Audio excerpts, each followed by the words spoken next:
Ladies and gentlemen, the national anthem of the newly formed Ududuwa Nation.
Erecting a signboard that says never again. For me, the first is a need for us to construct what I call the Nigerian story. And we need, especially now that there are so many extraordinarily talented Nigerians who are making films and doing all kinds of things, there is need for us to have almost a deliberate documentary, a movie in whatever shape or form that focuses on telling the Nigerian story in the most unvarnished form. And I commend quite a good number.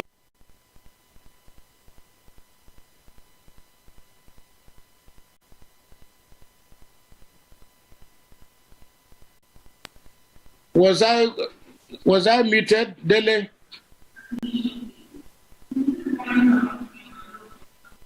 Oh. Please proceed, my lord. Go ahead, sir. It's going to be so. So I just want to end. I'll take the next 2 or 3 minutes and I will end. I'm saying, for example, that it's important for us to have an accessible story of Nigeria in a way, a manner that young Nigerians can understand, as we say, the labels of our heroes, where this great country has come from. Because too many angry young people are taking themselves as the beginning of the history of Nigeria. It is important that the federal government or that people in different, with different initiatives set out to tell an unvarnished story of Nigeria. And as I said, I commend quite a good number of people who have done some really extraordinary work in trying to deal with this issue. But I think that is an important project. In part, it will reduce the level of blame. It will also help us to understand that all of us have a role to play in building this country. The second point I want to make is the whole question of, religion, the role of religion, in our society. It is a pity, that due to toxic politics, religion has become an instrument of war and violence. We need to roll back and because a lot of this is happening largely because people are using religion in an environment that has predisposed them, to this kind of application of religion. Today is religion, tomorrow is ethnicity. But none of these identities necessarily ought to be instruments for war. In a better organized society, where a government is even-handed in the way it treats its citizens, religion can be and must be for us a tool for uniting a lot of our people, because there are extraordinarily good people across the board, and the freedom of religion is something that must be cherished. The third point I want to make is the need for us to realize that as citizens of Nigeria, all of us belong to one country, and we are citizens under one law, under one God. What this means for us, for example, is that if we begin to push back a little bit the intrusive role of religion in public life, then every citizen, whether they belong to whatever religion or no religion at all, will achieve a level of equality before the law, no matter their status, no matter the position that they hold. Because if you are a traditional ruler, if you are a bishop, if you are a president, if you are a governor, you are that because you are a citizen of Nigeria. So there is need for us to create a level playing field in which generally citizens feel very convinced that they have access to equal opportunities, that when they commit a crime, they will go before due process, and that the law is over and above any other form of identity. And finally, it is for us as a country to start to deal with the issues of what I call the problems of consequentialism. That is, what are the consequences for good actions? What are the consequences for bad actions? These, for me, are issues that are very important because we have relativized, we have created a culture in which most things that are criminal are relative. Most things that constitute breaking the law are relative. Corruption, everything has been relativized. We do not have a standard of moral behavior. And that also fits very clearly with what I was saying about the rule of law. Now, if we have an aggregate of all this in place, then I believe that we can begin a process of building a country that inspires enough confidence, a country that we have citizens who appreciate their history, who cherish their culture, who cherish the sacrifices that those who have come before them have made, who cherish those who have governed them with all their weaknesses. Because as I've often said to people, I have been around long enough and I have interacted with many heads of state in Nigeria. I've never met a single governor, minister, president who has set out to destroy this country. People have made mistakes, but we must learn to develop a culture in which we respect one another, the sacrifices that I've made, correct the mistakes of yesterday in order for us to move forward. In that way, all of us can gladly write and mount this signboard that says, never again will we go through the kind of things that have caused bloodshed and division in our country. I want to thank you very much for indulging me and ask God to bless you for this wonderful initiative. May God bless Nigeria. Thank you very much. Thank you, Bishop Kuka. We love you always. You say it as you feel it. Thank you, sir, and please travel safe. I would like to quickly... yes, Bishop? Yes. Oh, so please travel safe, sir. Thank you. I will still hang around because I'm in the manager's office, so I'll still listen. Okay, so whenever the flight is ready, when the plane is ready, I have my boarding pass. Sir. Thank you. I will hang around. Okay, Bishop. Thank you, sir. Thank you. Yes, before we bring in the planning committee's chairman, Professor Pat Utomi, I would like to mention that this event is being co-anchored by my friend and brother, Mazi Ezeoke of Igenje Media and Ovation International have put the event together, and of course the chairman of the planning committee is no other than Professor Pat Utomi, so he will give us his speech now. Good morning, Mazi. We can't hear you. Sorry, good morning, my brother Dele. Thank you very much for that introduction. And quickly, I will hand over to the Prof. Prof, over to you. Thank you very much, Dele. I hope everyone is keeping safe. I have my face mask. I am an apostle. Everybody, please, wherever you go, ensure you keep safe. Thank you. Thank you. Yes, now on to Professor Pat Utomi. No audio. Can you unmute Professor Pat? No audio. Okay. Am I audible now?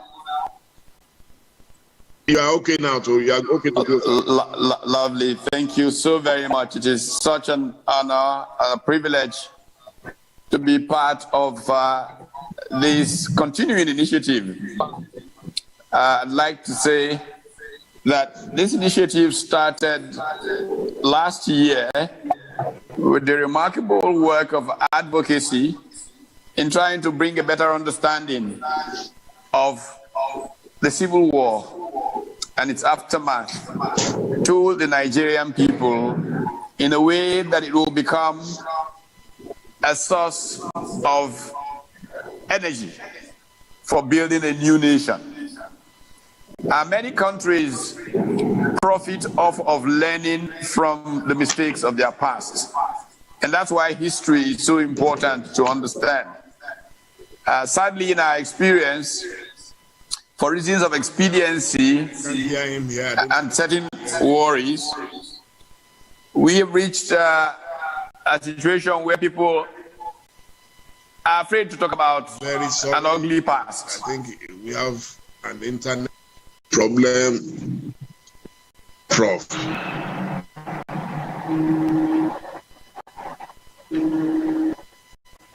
Can you hear me? Wow. Now you are back. Now you are back. All right. I was just saying that this initiative started last year as we reflected on 50 years since a civil war that we tried to make disappear. But we know that if people learn enough from errors of yesterday, they can in fact make a lot more progress than they are currently making, because they will rid themselves of the burdens that create mistrust.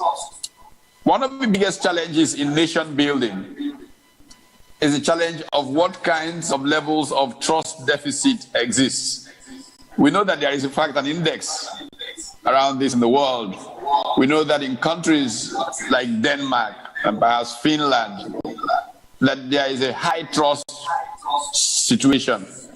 This makes public policy implementation so easy. But in low trust environments, policy implementation is very, very challenging. The transaction costs are very high because you have to, as it were, hedge in many ways because of the low trust situation. And we thought that a better understanding of the Civil War can make it not just go away, but become a ladder that people can climb to a higher trust and therefore higher levels of growth for the country. Now, we are pleased to see that we have made progress since last year. The night before yesterday, I had a very lengthy conversation with President Obasanjo, who I hope will still join us for his remarks. And one of the things he said sounded remarkably like Bishop Kuka was saying. In fact, Obasanjo insisted that we begin a project of trying to actually document the Civil War, getting all who are still living, who played roles, to speak completely frankly, even going back to the coup of '66 and all of those. Document everybody's, the kind of work that the Twitter Commission started trying to do. Make documentaries, films like Bishop Kuka was talking about, and then people get to a state of comfort with the errors of yesterday. As George Santayana said, if we don't know our history, we're likely to repeat its errors. And so I'm glad that I'm part of this process. The beginning point of getting value out of this process is altering, affecting our modus vivendi, the way that we live based on the lessons from yesterday. It can be called all kinds of names in the nature of the relationship between the levels of government and all of those things. If we get that structure proper, we will reduce the frictions that led us to the Civil War, and we will make a lot more progress. So I'm honored to have been part of putting this together. I want to thank Bishop Kuka for the sacrifice that he has made before jumping on his plane.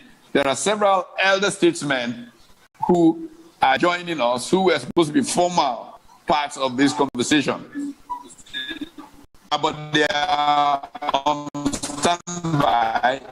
If the possibilities come later in the tour, I would like to invite them on to say what has been run through. So thank you to Yenje Media and to Vision and Television for helping us bring all of this together. I hope that with all of this,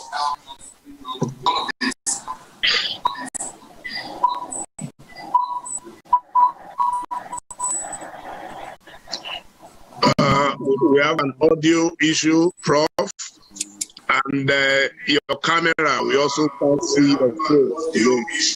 And your camera. Oh, okay. I thought there was another camera following me, so I didn't use my own direct camera, okay, because there's another camera in front of me here. Okay, maybe the camera but was elsewhere. Okay. But I hope the gist of my welcome is captured. Thank you, sir. Thank you, sir. Let me say quickly that because of time constraint, we are going to be taking addresses of 3 minutes each because we would like to have an interactive after the speeches. And without much ado, we would like to quickly call on our chairman, our Baba, the living legend, Pa Ayo Adebanjo, to please address this gathering. Thank you, Baba. Thank you, sir. Leader. Thank you, sir. Hello. Yes, we can see you, sir.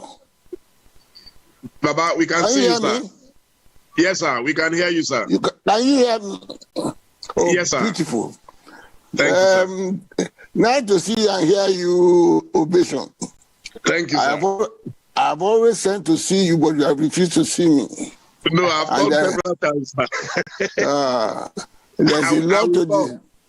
This weekend, I will come, sir. Thank you, sir. There's a lot to discuss. Yes, well, sir. I say I should thank the organizers of this program. I know they are all patriots of no mean order. And the purpose for which they set out is a very noble one. And as Kuka said, we have to know our past to be able to correct what mistake we have made. And I'm happy you have invited people who are present or who took part in the mistake of the past. So when we make a suggestion, they can understand that we know what we are talking about. I'm happy to be here, and I hope whatever we discuss here will be a lesson for our people and for implementation rather than talking rhetorics. What I believe is that there is no mistaken belief or mistaken idea about what our mistakes were. It is the courage to correct them. That is what we lack. People will make all sorts of analysis. This is what caused this, this is what caused that. This is what we should do. But how do we do it? Invariably, they do it in the negative. That's the summary of the thing. What Pastor said now that, well, maybe if we go back to where we started, before the trouble came, we get peace. That's the bottom line. The bottom line is to go back to where we had peace until the trouble started. What caused the trouble? And as Kuka said in his speech, if we want to avoid the past, we must avoid the mistake of the past. The mistake of the past is that we are putting wrong peg in right hole. We deny people their rights. We say we are one and we discriminate against each other. So that's what I think we should get rid of. And be honest with our analysis. Even those who claim sometimes to criticize or tell the government, they talk under their tongue, afraid to hit the nail on the head. We can thank God for people like Bishop Kuka, and I pray that he should live long, because people like myself, we have a very short time to live. People from that part of the country saying it as it is. And I hope those who are listening should listen well with good intention. Let us stop paying lip service to one Nigeria. Let us stop paying lip service to a united country. We must say it and act it. You can't say you want a united country and you discriminate against another pound. And as I think Cook said that some of the things we are talking about now, we are agitating for, it must be a thing of the past to have been taken for granted if we really want to stay together. Talking about where the presidency go. At this time, you don't know. If you want to be equitable, you want to have peace, and if you really want them to be here, why should somebody be a part of Nigeria and say he has no right to be the president of the country? Why should a section of the country claim that they will be choosing who will be the president and the condition, and you must pay obeisance to them? It's irritating. Such type of thing cannot continue and say you want to have peace. If you know what is right, we know what is right, and do what is right, there will be peace. There's enough for everybody to share if you don't want to cheat. Well, let me stop there for now until let them make their progress. I thank everybody that has been here, and I thank the organizers of the program. Party told me more grace to your elbow. Thank you, Baba. Baba kept to time, so we hope that we will all keep to time. Thank you, sir. Thank you. Mazi Ezeoke, my co-host, would be... Thank you very much. Thank you very much, Dele. On that note, I would once more say thank you very much, Pa Ayo Adebanjo. Every time that we call upon you and you come, and every time you drop it as it is, you know, one of the few elders still alive that today you are a joy to our generation to listen to.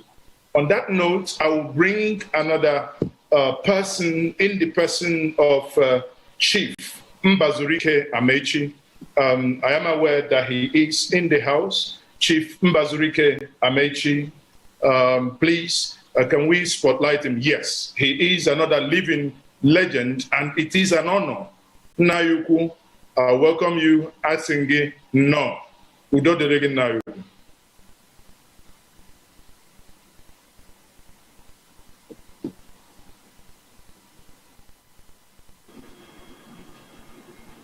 Can we?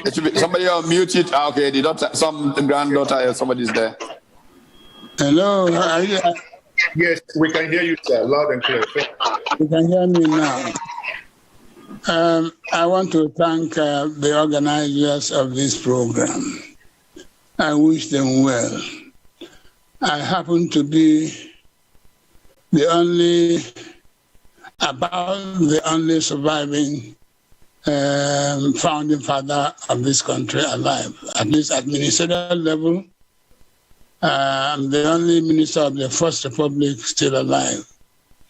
I'm sad. I don't know where to start. I don't know what to say.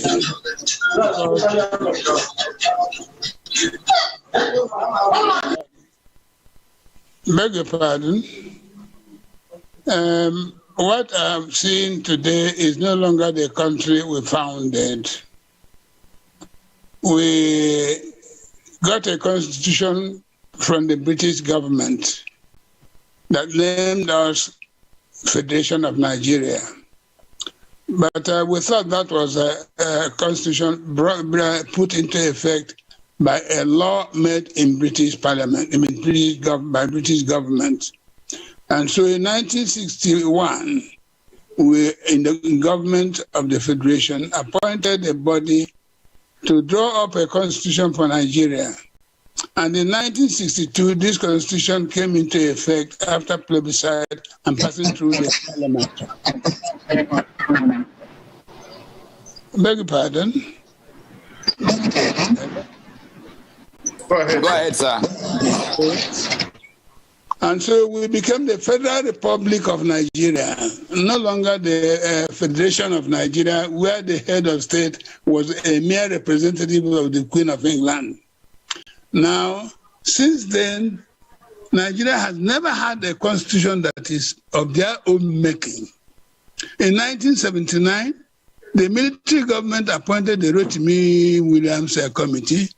It wrote a constitution, a draft constitution, brought it out, put it to parliament, and the military took there was no parliament. The military took the constitution, removed what they did not like,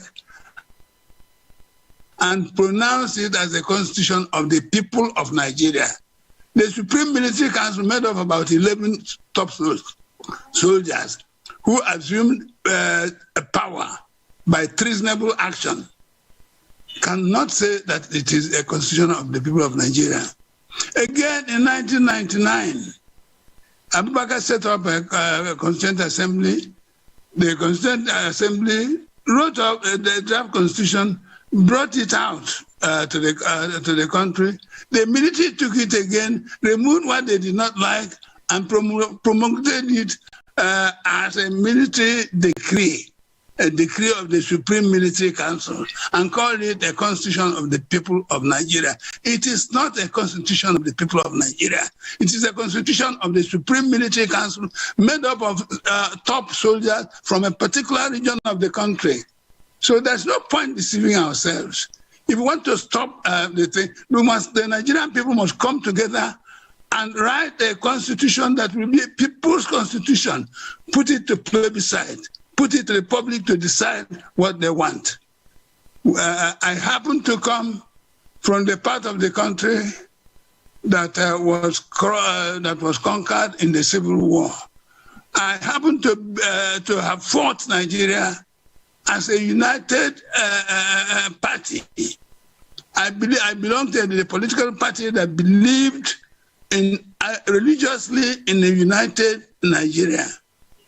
That was why the premier of the Eastern region, that was the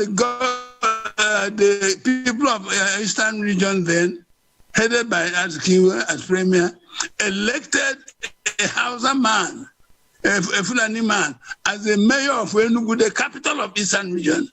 We appointed Madam Umaru Yushao as a member of the Eastern House of Chiefs, who believed in one Nigeria.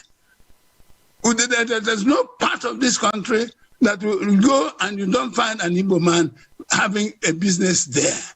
The strangers don't have business in Nigeria. I want anybody to show me anywhere in Igbo land where there is a non-Igbo man establishing factory.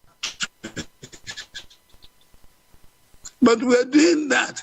Yet we are. So where do you want me to go? This country has to start all over again.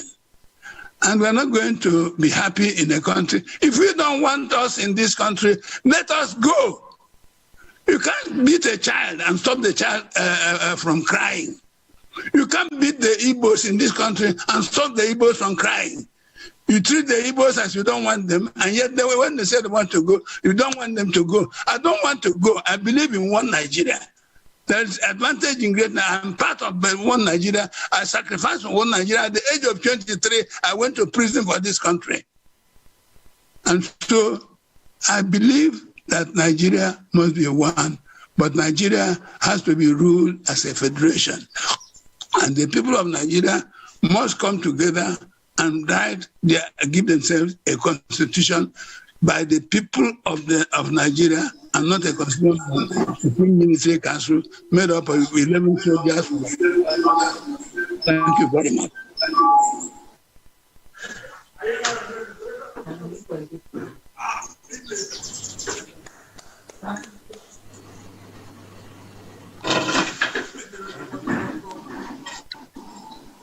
Thank you very much. Thank you very much. Now, thank you.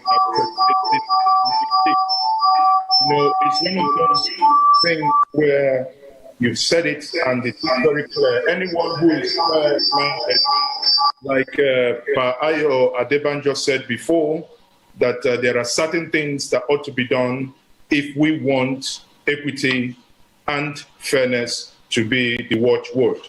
On that note, I would bring back my good brother and Dele Mamudu, again, the chairman of Ovation International. Dele, over to you. Can we introduce the next speaker?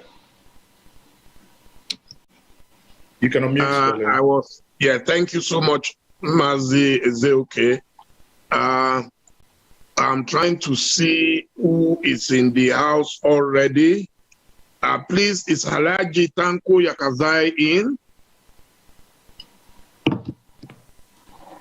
Yes, he's in. He's in. Oh, fantastic. So, Ben, please highlight our Papa Alhaji Tanko Yakazai.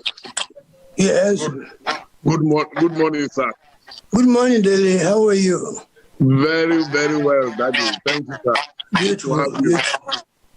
Thank you, sir. Thank you. Yes. Ben, can you please highlight Alhaji Tanko Yakazai? Hello? Okay, good. We can see you now, sir. Okay. Do you want me to start?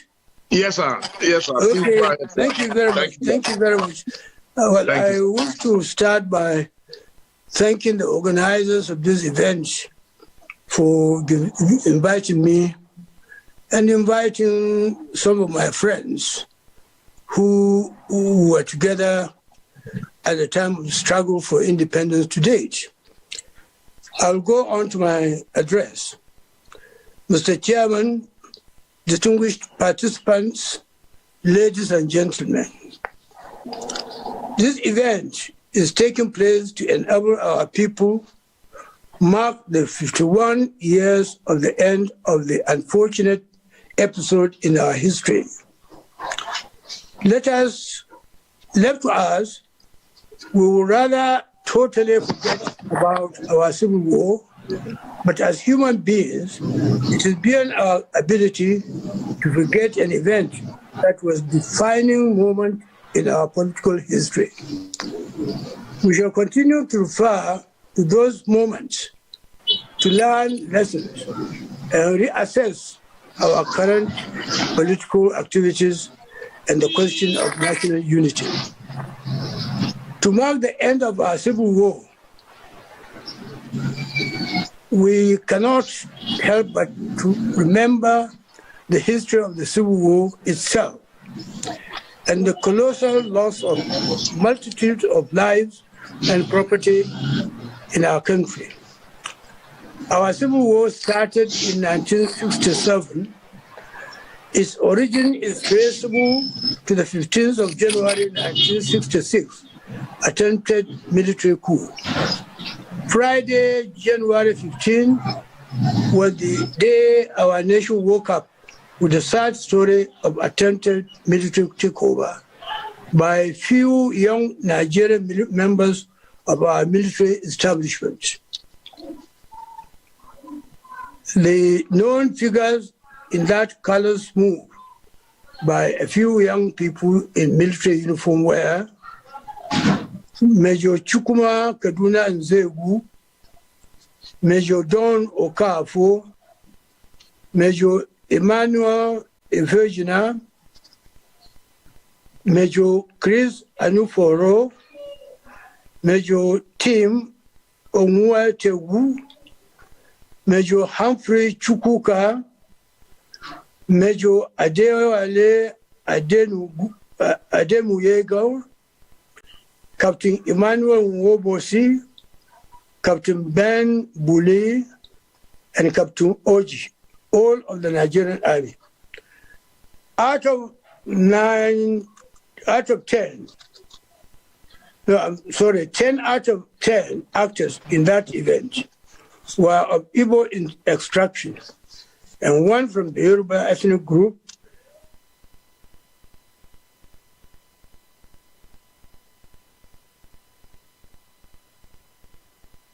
and none from the north.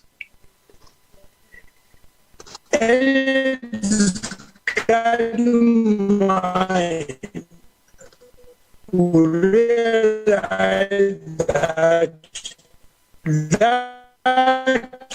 event cannot be sustainable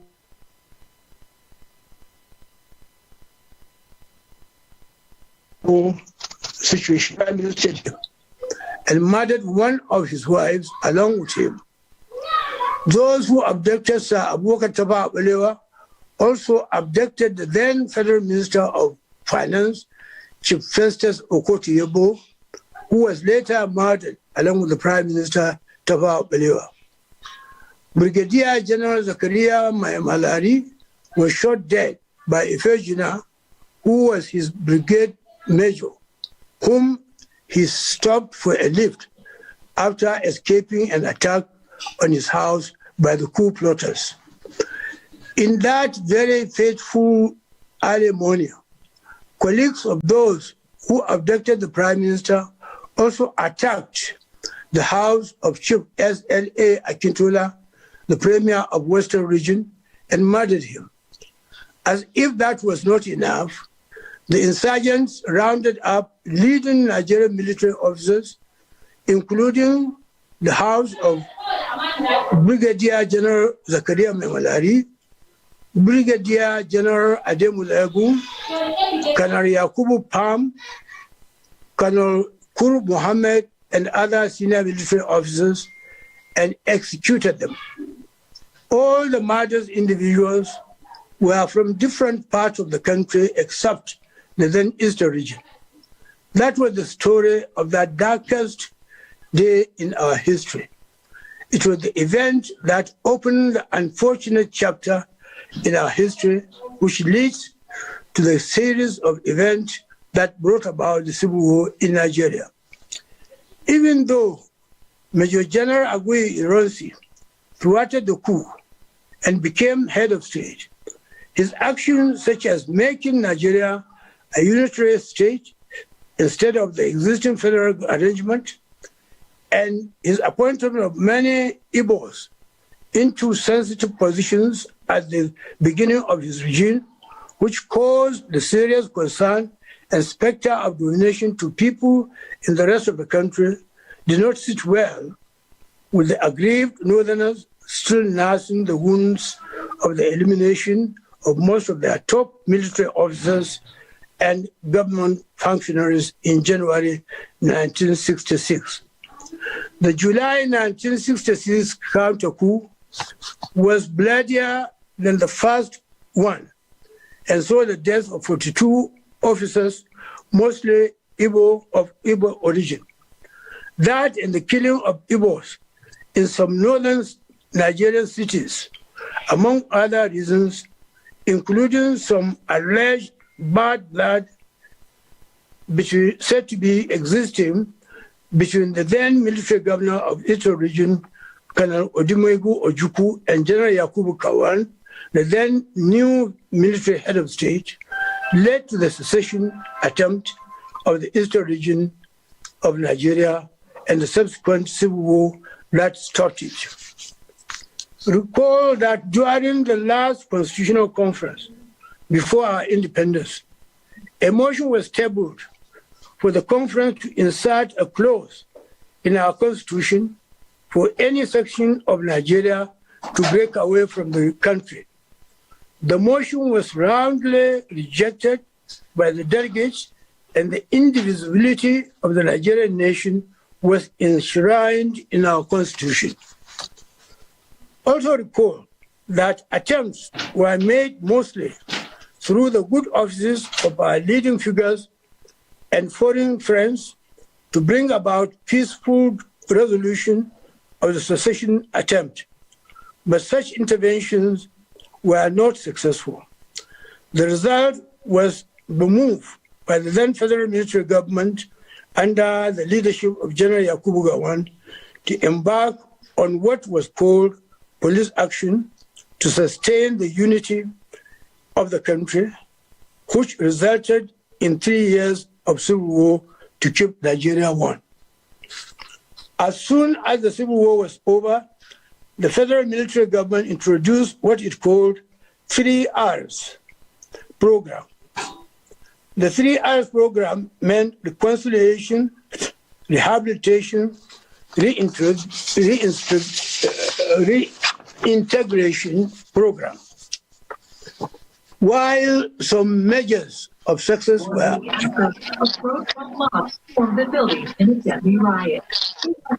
recorded in the implementation of the 3R program, due to human factors, some of the aspects of the program were not achieved speedily. But it is gratifying to note that our country has since achieved tremendous success in healing the wounds of the Civil War, and Nigerians are now living with one another in peace and harmony. People regarded as the main protagonists of that time, especially the Igbos and Northerners, are now living with one another as best of friends. There are many Northerners living in different parts of Igbo land today, while there are Igbos are found in every nook and cranny of Nigeria, particularly in places like Lagos, which is the foremost hub of economic activity in our country, and in the north, forming the largest number of non-indigenous inhabitants in the Federal Capital Territory, Abuja, which is located in northern Nigeria. Despite this level of post-war progress, several burning political issues remain to haunt our political landscape. These include: 1, continuous call for a review of the 1999 Constitution and the need to restructure Nigeria. 2, insecurity in different parts of the country arising from militant invasions and terrorist activities in the country. 3, the current secessionist movement for the state of Biafra under the umbrella of IPOB, over 50 years after the Civil War was over.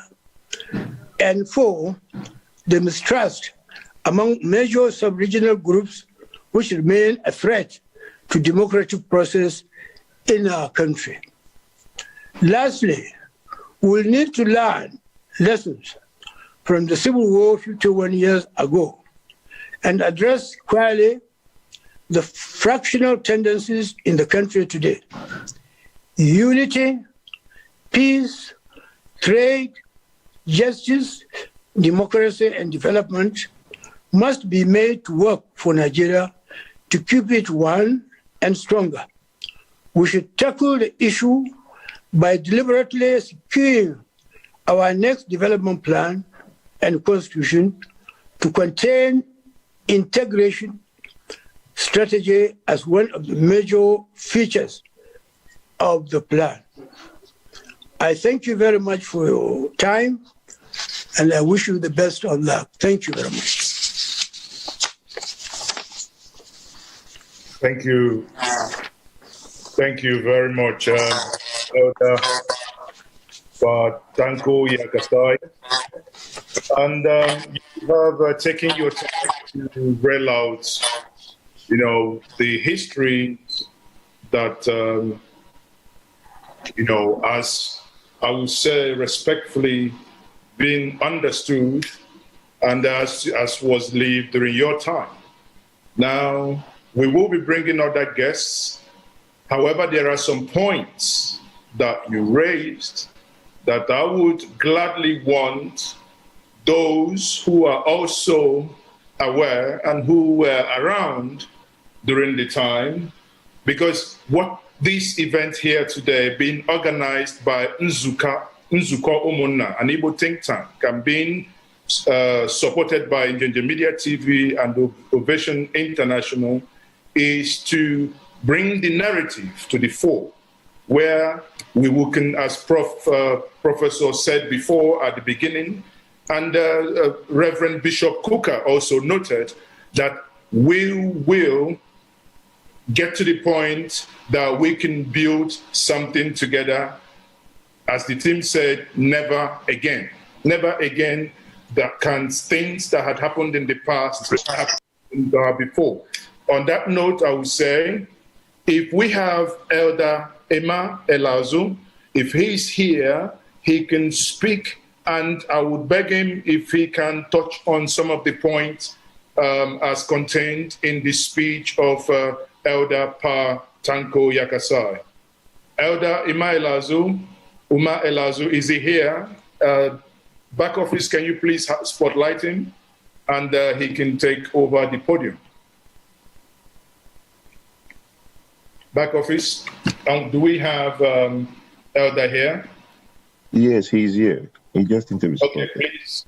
Oh, okay, yes. Nayuku, thank you very much once more for meeting us again. Udo Derege, can you please now take the podium? Thank you, sir, for joining us this morning stroke afternoon.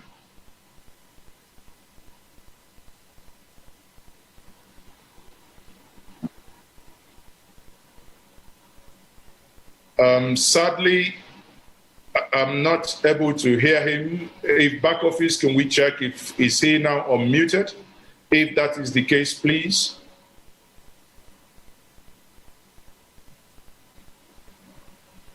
Sadly, I can still not hear him.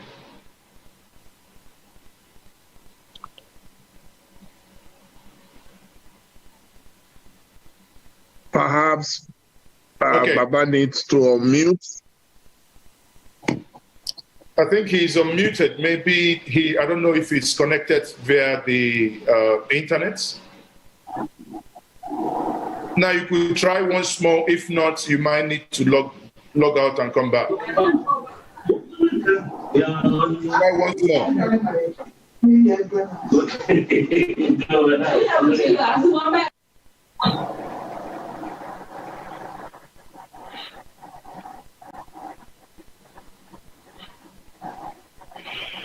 He's unmuted.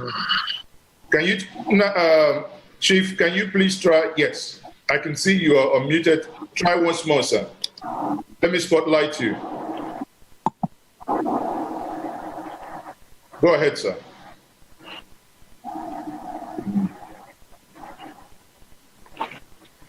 Not working out. We still can't hear.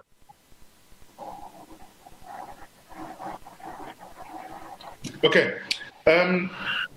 Na Biko Iwegadinoko, Biko Cheretu Iwegadinoko, it is slightly unfortunate we cannot hear you.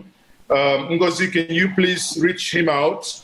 Let him probably drop and come back again, please. All right. Not hear him. On that note, I don't know if we have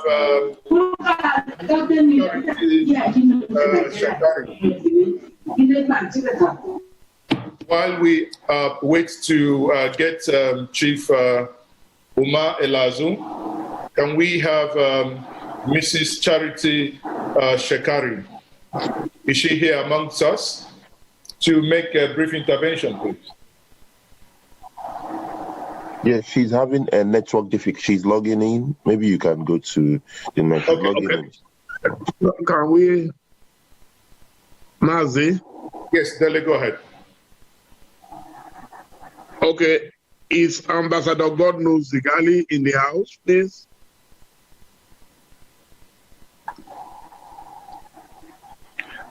Internet is a major challenge. I think Ambassador is here. Yes. Okay. Your Excellency. Thank you very much. Yes, sir. Thank you. Thank you. Well, can you hear me?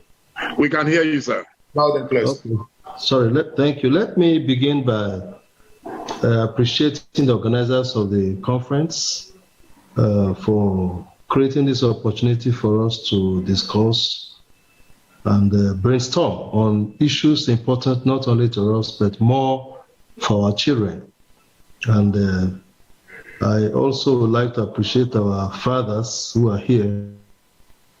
I'm happy to see you again. We are part of a struggle. It's one of the leaders of Southern Nigeria, Middle Belt, and we've been in active discussion with the Northern Elders Forum. He's the co-leader. And I'm happy to see so many of our contemporary leaders, my friend Dr. Hakim Babamed, Governor Peter Obi, and many others who are here. Now, for me, continuing from Father Kuka's, from Bishop Kuka's intervention, the keynote, which I think has covered the most critical issues. And I must commend Bishop Kuka. He remains, I did a lot of my scholarly work in South America, and I know that the change that came to South America came mostly from the clergy.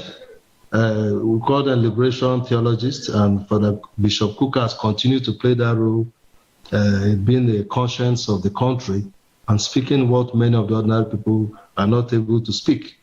But I think he has made a critical fact that what the war, people may not know, but those of us who are from the South were as much victims as the people from the Southeast. And like Professor J.P. Clark aptly put it, we're all casualties, both the winners and the other side. But we also found ourselves in Biafra, and in the opening remarks, the opening prayer, the bishop stated how, as a young man, he was being carried up and down. Your case was better because I was being carried up and down in water. I remember twice overnight I slept in water all night because of the fact that troops were coming and clashing with each other. So we're all casualties. Now, going forward on this particular discussion, I think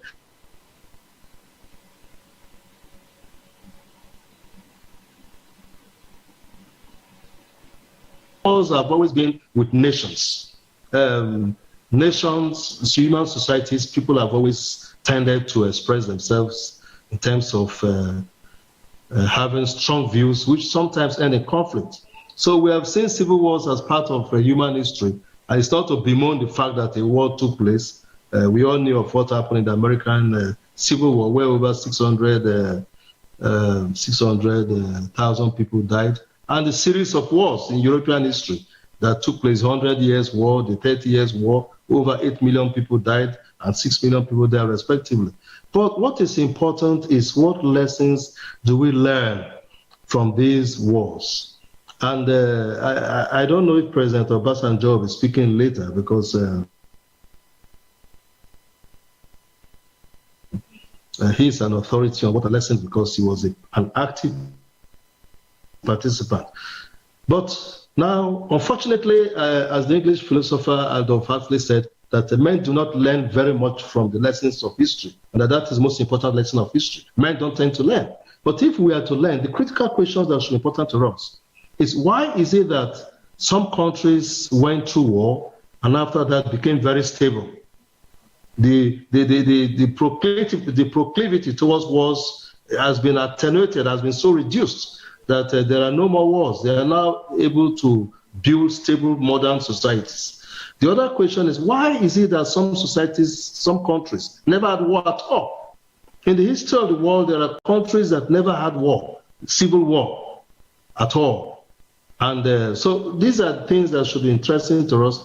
Another question is the fact that heterogeneity and diversity is not the reason for war, not at all. But even South Korea and North Korea or Somalia, where there seems to be one particular, I see that I'm frozen. Can you see me? Can you hear me? Because I'm trying to round up. Hello? Yes, we can hear you. Even some of those countries that are, yes, we can hear you. Even some of the countries that appear to be have some level of homogeneity, it's not actually as homogeneous.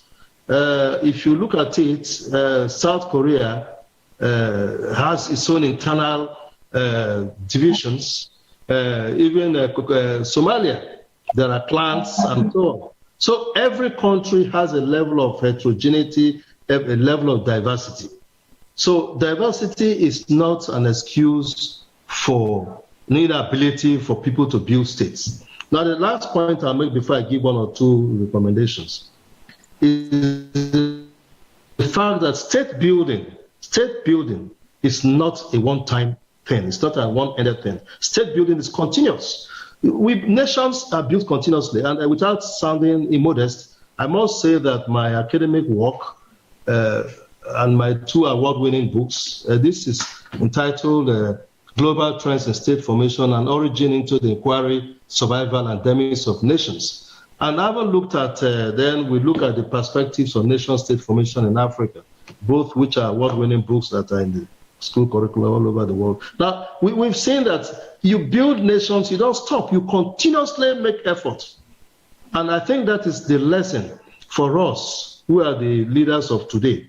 The building of the Nigerian project must be a continuous exercise. It's not something that because war happened, we have to bemoan the war, we have to say, oh, we suffered during the war, or we won the war. No, we have to see that we continuously try to build. What do we need to do? Number one, elite consensus. We, the elite, must agree that we need to build this nation. We need to build this country. We need to talk together. We need to think together. I remember the thoughts of Julius Nyerere. Nyerere said, building nations is continuously talking. And that is why he opposed the Westminster system, where they told him there must be opposition, there must be shadow government, there must be the government. He said, no, in the African balance, in the traditional setting, you don't have somebody opposing somebody.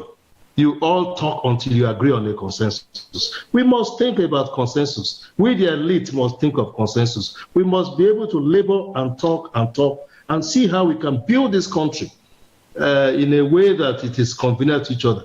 And let me say this, Lord Lugard, Clifford, Arthur Richards, Macpherson, Littleton, they all realized at different times that this was a diverse country. And the only way this country could go forward was for the elite to keep. And that was why the Ibadan Conference was called the first place. And our founding fathers, please, it's very important for us to know this point. Our founding fathers made it very clear that we are different people, that you cannot choke all of us into one box. But as we recognize our diversities, let us keep building a framework, a platform that all of us can build called a country. The other thing is rule of law. The law must rule. The law must rule. Our father, Bazuluke, has spoken and said about how we have deviated from the original constitutional norm. Very right. The constitution that was negotiated from Ibadan Conference 1950 up to 1960 constitution, from after the military coup, we have deviated fundamentally. Now, it's not for us to cry over spilled milk. It's for us to see that we continue to build a constitution that accommodates everybody. You see, in a federation, in a diverse country like Nigeria, we must listen to each other. The constitution must cater for everybody and protect everybody.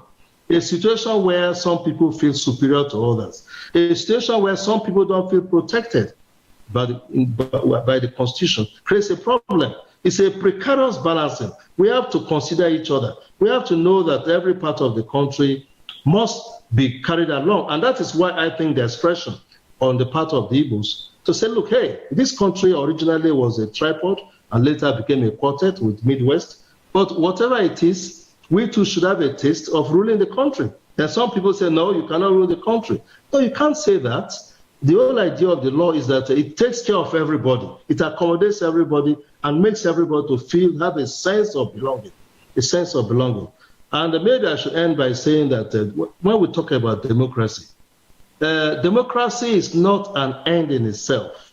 Yes, there are certain irreducible minimums in terms of human rights, in terms of political pluralism, and so on. But democracy has to be homebred. You cannot say that because this is how democracy is done by other countries. No, it must be homebred. It must be a democracy that works for us. We give the Swiss example. We give the Canadian example. We give the Indian example. We give other examples. And we must always fashion out what is best for us as a country. And that is why when some people talk about restructuring, constitutional amendment, we must be open to these ideas of how we can build this country. The American Constitution itself, since 1787, when the first Constitution came in, but there have been 27 major amendments. Each of the 27 amendments is almost like it alters certain fundamental things. But the French Constitution from 1958 has gone through 24 amendments. If you go to places like India, Indian Constitution from 1950 has gone through 104 major amendments. Each of them is like a major amendment that has tried to accommodate everybody. So, Mr. Chairman, organizer, ladies and gentlemen, we can build this country, but it must be a country of fairness, it must be a country of equity, it must be a country that protects everybody. If, for example, you take the oil from the Niger Delta, our environment is polluted, and you say, no, rubbish, we don't want to listen to you, then you are not looking at us as people that belong. These are the critical issues that we must look at all times. All parts of the country must have a sense of belonging. And we must be able to build a society where we take our people into modern societies, where food security. People are hungry, very, very hungry. There are no jobs for our people. We, the elite, must be able to create an environment where people are able to live a little bit like other countries. I heard when the example of the Scandinavian countries were given. Fortunately for me, I was ambassador to Sweden, Denmark, Norway, and Finland. And many times I had to ask a lot of questions to people in those countries. And the important thing is that the state is able to take care of the needs of the people. And that's why they call them social welfare states. In fact, nobody is too rich, nobody is too poor. In fact, nobody is poor, actually, but nobody is too rich. So the society takes care of everybody. And we, the elite, particularly those who are in positions of authority, must be able to know that the collective future of this country depends on what can avoid not going back to what had happened before is for us to build a society where people are able to sleep at the end of the day, haven't eaten, and at the end of the day, feeling that this society takes care of me, this society protects me. No Nigerian is superior to me. I go for a job, and based on certain criteria, I'm able to take the job, not because of the fact that somebody feels superior to me. Ladies and gentlemen, I think there will be more opportunity for us to talk, and perhaps I should stop at this point, and we'll be able to make more interventions in future. Thank you very much. Thank you, sir. Thank you very, very much. At this stage, we would like to bring on Mrs. Charity Shekari. Mrs. Charity, please, to come on now. And let's emphasize that because of time constraints, we should keep our speeches to 3 minutes. Thank you. Thank you, ma. We're ready for you, ma. I want to thank the organizers of this conference, and I want to say, God bless Nigeria. I speak here after greeting the keynote speaker, our former president, and every one of you. Baba Tankwe Akasai, I can see Dr. Hakim Baba Ahmed, Igali, and Dele Momodu that I've always seen from a very far distance, but today I can see you closely. I want to speak as a mother, a woman, and a grandmother. And I want to say that Nigeria, from the perspective of a woman, a mother, we will want to remain together. And we want to say never again, truly, and never again. And especially all the things that are happening now, mothers are the victims, women and children. We have become widows. We have become displaced, refugees. We are dispossessed, impoverished, exploited sexually, and many other ways. What is to be done for us to keep this country together?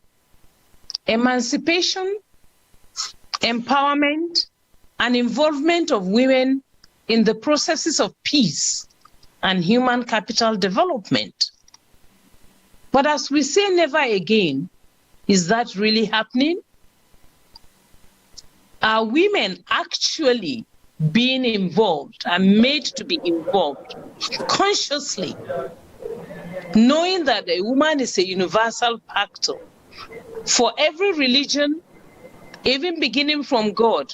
When he wanted to salvage the world, he sent Jesus Christ through a woman. Why didn't he give a man that opportunity? Because a woman is dependable and a woman can deliver.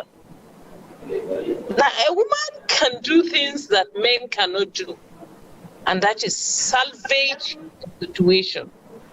So, are we really saying never again and having the consciousness of putting women in the position where they can ensure never again? What is being done to see that in all sphere of life in Nigeria, in governance and everything, that women are involved? And again, I'll move away from talking about women. I want to talk about this country. No one owns this country. If really we want to say never again, no one owns this country more than the other. No one has more monopoly of violence, of knowledge, of blue blood. Of when you want to go to look for something, you can't get it because you come from another part of the country. Or because you belong to another religion. Some people speak with arrogant voices, with the kind of speech that makes you wonder whether you have equity with them. If Nigeria is going to be one, our voices must be such that listen to the voice of reason and peace. Not to say, I don't want this country. Another one says, I own this country. Another one says, you come from this area. Or even the conflicts we have in this country, some people want to give a different narrative of what it is. So if there's going to be never again must be observed, never again. But the conduct and the processes of arriving at never again need to be re-evaluated. Some people conduct themselves as if they are the ones to rule this country forever, and nobody should talk and nobody should say anything. Hey, this country belongs to all of us, and never again is truly going to be never again. And we want Nigeria, and we want Nigeria to remain. And we remain with the country, not with people, not with political parties or people that have institutionalized themselves and made themselves gods. Nigeria will survive, and we're going to survive emancipated and empowered. But never again must follow the due process of never again. Our constitution must be the people's constitution. People must begin to talk in a way that makes you know that you don't have the monopoly of violence or the monopoly of power or monopoly of knowledge or monopoly of deciding who stays in which part of the country or who takes which position. Nigeria never again will what Biafra put us through or whoever put us through. Nigeria never again. We want the history of what has happened to be given to our children. Let the children know what happened. What happened in Biafra? What happened in 1966? What happened? We want to know. We want the children to know from the beginning to the end. Let the history be rebrought for us to know what happened so that people can know their history. Let us know where we are coming from. Let us know where we are going to. I guess I've spoken for more than 3 minutes, but I want to say never again. And if it is never again, it should be on equal platform. No one has monopoly of owning anything in this country. We are equal. Thank you very much, and God bless you. Thank you very much. Thank you very much once more for the passionate speaking as a mother. Again, we say, and I summarize from what you say, it's not about to mount it, to say never again, but it is about putting actions to see why it shall never happen again. I will take the privilege now to get back before we had Elder Umar Elazu, whom we tried bringing on before, but it appears there is a problem in his own connection. So we will have the privilege of having him speak to us via the telephone. And as long as he picks, he will come up now. Elder Umar Elazu, I don't know if he manage to come on back office. Can you please check? If not, he's been placed on speaker now. So if he comes in, he can quickly speak to us either way. Either he comes back. Okay, so Elder Umar Elazu, please, 3 minutes. Is he back on? No, he's not back. You can proceed through the phone. He's not back. Okay, so yes, I'm trying to connect him now via the phone so that we can have him quickly speak to us and make his intervention. While we do that, I think we can quickly go to the next person, and since the connection appears to be a little bit problematic, I think the line is somewhat busy, but it's fine. We will go to the next person now, and that will be in the person of the Afro Senator, that is, in the person of Senator Shehu Sani, a former senator from Kaduna State. Senator, can we please back office, we spotlight him? We have Senator Shehu Sani there. Senator, you're welcome. And please, can you make your intervention max 5 minutes? I think the back office, you help us with the signs when they exceed so that we call their attention. Senator, you're welcome. Thank you very much.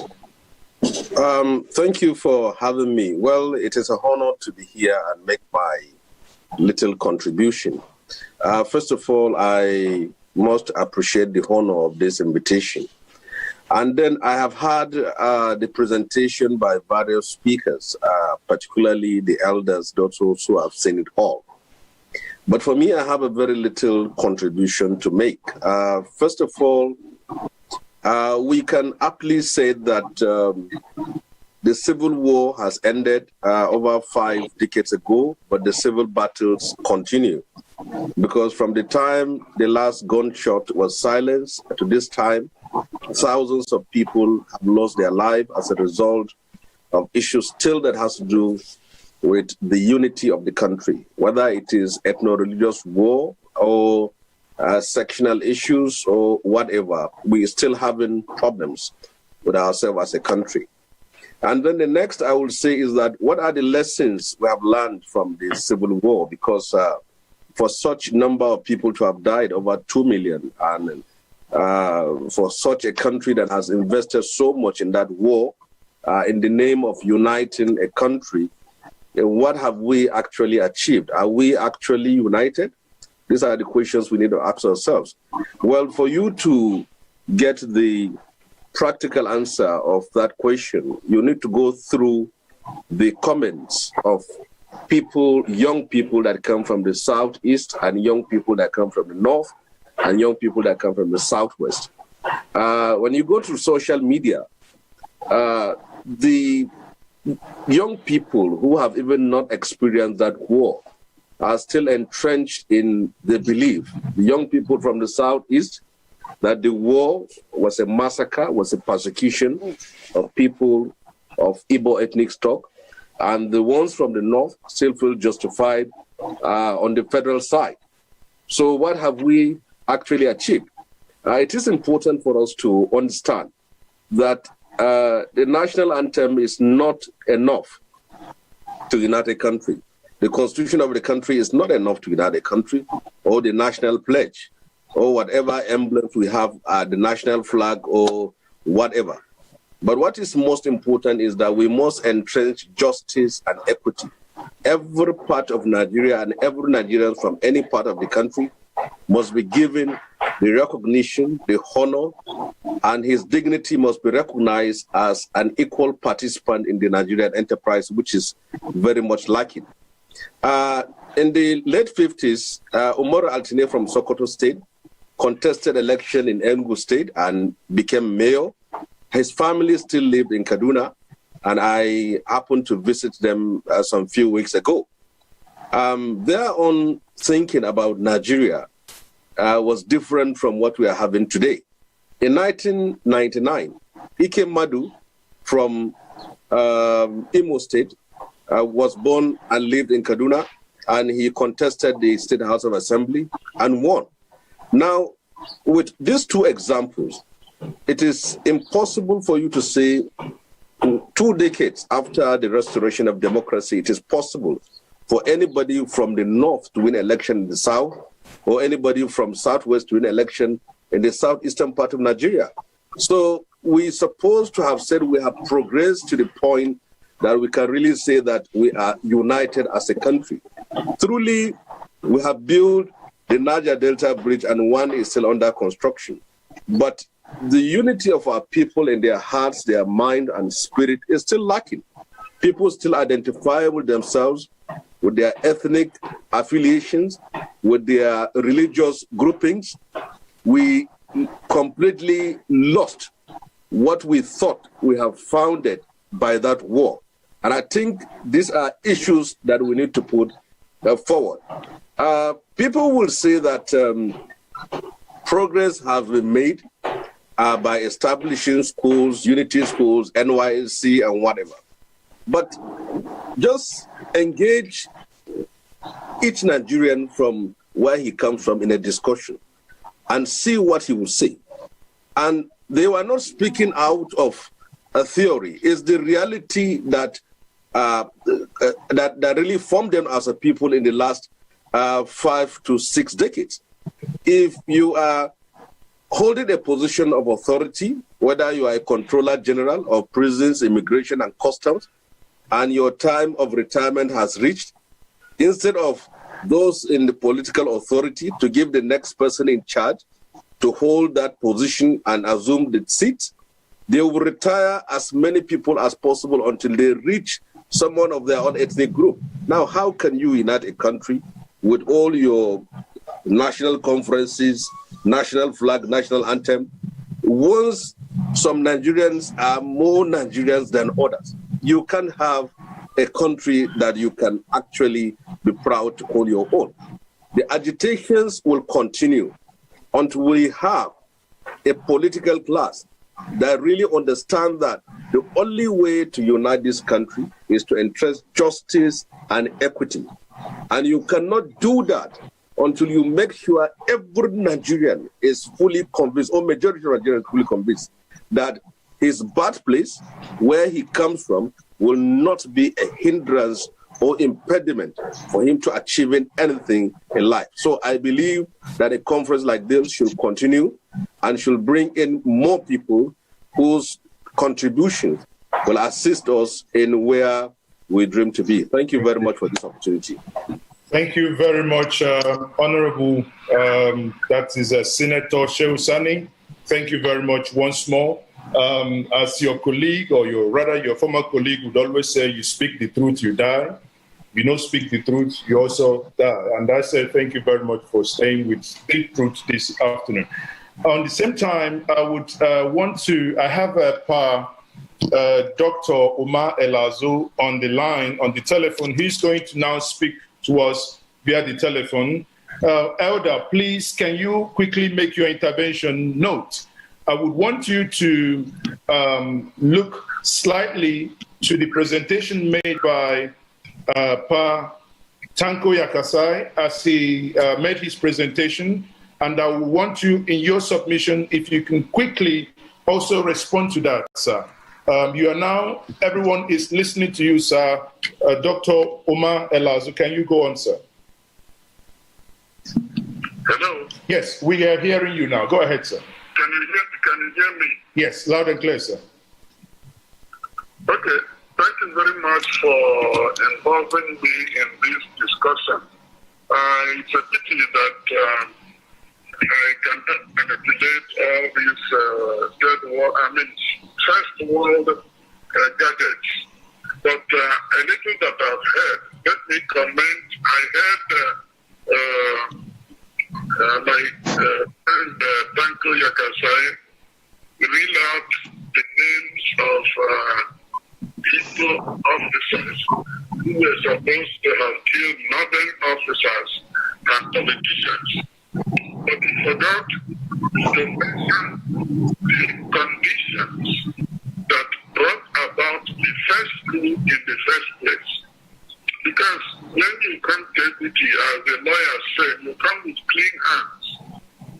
If we are talking about never again, I was going to suggest that we look at it from a point of view of a statement of hope, not wishful thinking. It's a statement of hope that maybe we can stop the kind of circumstances that caused the first coup in the first place. I believe that Tanko Yakasai is as good as I am. He should know that the problem started even from the census. From the census issue, we moved to the issues in the Western region. We moved to the issues that sent Chief Awolowo to prison. We moved to the issues that lost Akintola, to take over the Western region. All those things, and the Western region election, which young men of January 15, 1966, to do what they did. And if you read their speech, you will know that they were Nigerians, and they wanted to make Nigeria proud. Even if it is all Igbo people who did it, which is not true. Those young men, in my view, were the real Nigerians who wanted Nigeria to stand proudly among other nations. That in the process, they did not succeed. But who stopped them? It was an evil man. Drowning other people. So when we tell how it will not help us in solving the problem of never again. Having said that, let me just say a few things. I believe Nigeria can be a great nation. But it cannot be a great nation if we keep on lying to ourselves. Or if we keep on hiding our history. We have to write history in such a way we face the facts. If we want to say who killed who, go and read Obasanjo's book, I forgot which one. And he mentioned, he himself knew about the coup. Just to talk to him about the coup. What did he do? And there were many others like that. If I knew they were going to do it, I can not get the list of the officers who participated in the first. But let us put all that aside. The issue that we have now, we are having this hope that in the future we will not get back into the issues that led us to 1966 and also what has been happening since then. Because after the first coup, the second coup, which was a revenge coup, took almost the lives of all Easterners, not just Igbos, Igbos, ethnics, Ijaw, officers who were in the army. They were almost all eliminated. Over 200 officers in one night. So we are not going to be saying, oh, us to say never again. Now, there are two things I'll suggest, because I understand I should speak for about 5 minutes, unless I'll come again. We want to be able to come together and behave in a way that we will say never again. We must build a kind of moral order which everybody subscribe to. What we mean? When the Americans got together and wanted to establish United States, they set up the very first sentence of their constitution. They believe this to be fact, that all men are created equal. Full stop. All men are created equal.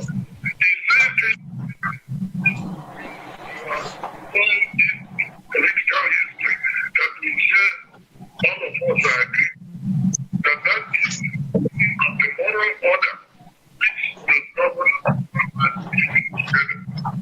Some men said to do that, and in 2014, the Constitutional Conference did right certain conditions that said everybody must have subscribed to it. I have been in almost all the Constitutional Conferences. We come around and beat each other and we go and nothing happens. And the fact is that there are people in Nigeria who don't believe that other parts of Nigeria can produce people who are equal to them. They don't believe that all men are created and women are created equal. They believe that they are created by the British, by Alpha, the whole of Nigeria to rule, and everybody else will have to do what they say, or there will be no Nigeria. That is not the spirit in which we can say never again. And as far as I'm concerned, unless we sit down together, bring people together, and we agree that this is one thing that will hold all of us together. Like the American said that all men are created equal. I would say, if we continue to be in this Nigeria in the way that the dominance of some ethnic groups is taken for granted, and the people from other ethnic groups start pandering to that idea, but we are not going to get out of trouble. Because today in Nigeria, the tension between the images of a moral order, which many of us have in our heads, and the actualities, things that are actually done, they are so miles apart. You can be talking about democracy, and then you cannot sleep with your two eyes closed because somebody is carrying AK-47 and wants to kill you. Somebody who simply wants to kill you because you have beliefs.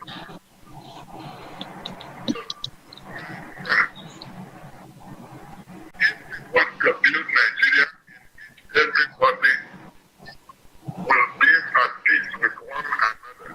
We have to start by creating a moral, an image of moral order, which we will teach to the next generation to begin to know in their hearts that they are Nigerians, and that anybody who is a Nigerian has certain rights and privileges which accrue to that name. I remember in 2005, Nicky Toby was a chairman. Sir, can you run? He wanted people to speak, and I raised my hand. No. The question was, what is the definition of a Nigerian citizen, and what are the rights that inhere in being a Nigerian citizen? And that question has to be answered. Let me stop there. Thank you. Thank you for inviting me. If I could listen to others, I can say more. Thank you very much. Thank you very much. Thank you very much, sir. The back office will get back to you. We'll try to see if we can get you back in the main meeting. On this note, we'll say thank you very much and have a wonderful day. We'll bring you back again to the main meeting. Now, I will be handing over to my good brother, Dele Mahmoud, please, to bring in the next guest. Dele, over to you. Yes, our next guest is a woman of substance and someone I like to hear speak all the time. And we're speaking of no other than Our Lady of Music, Onyeka Onwenu. You are welcome, ma'am.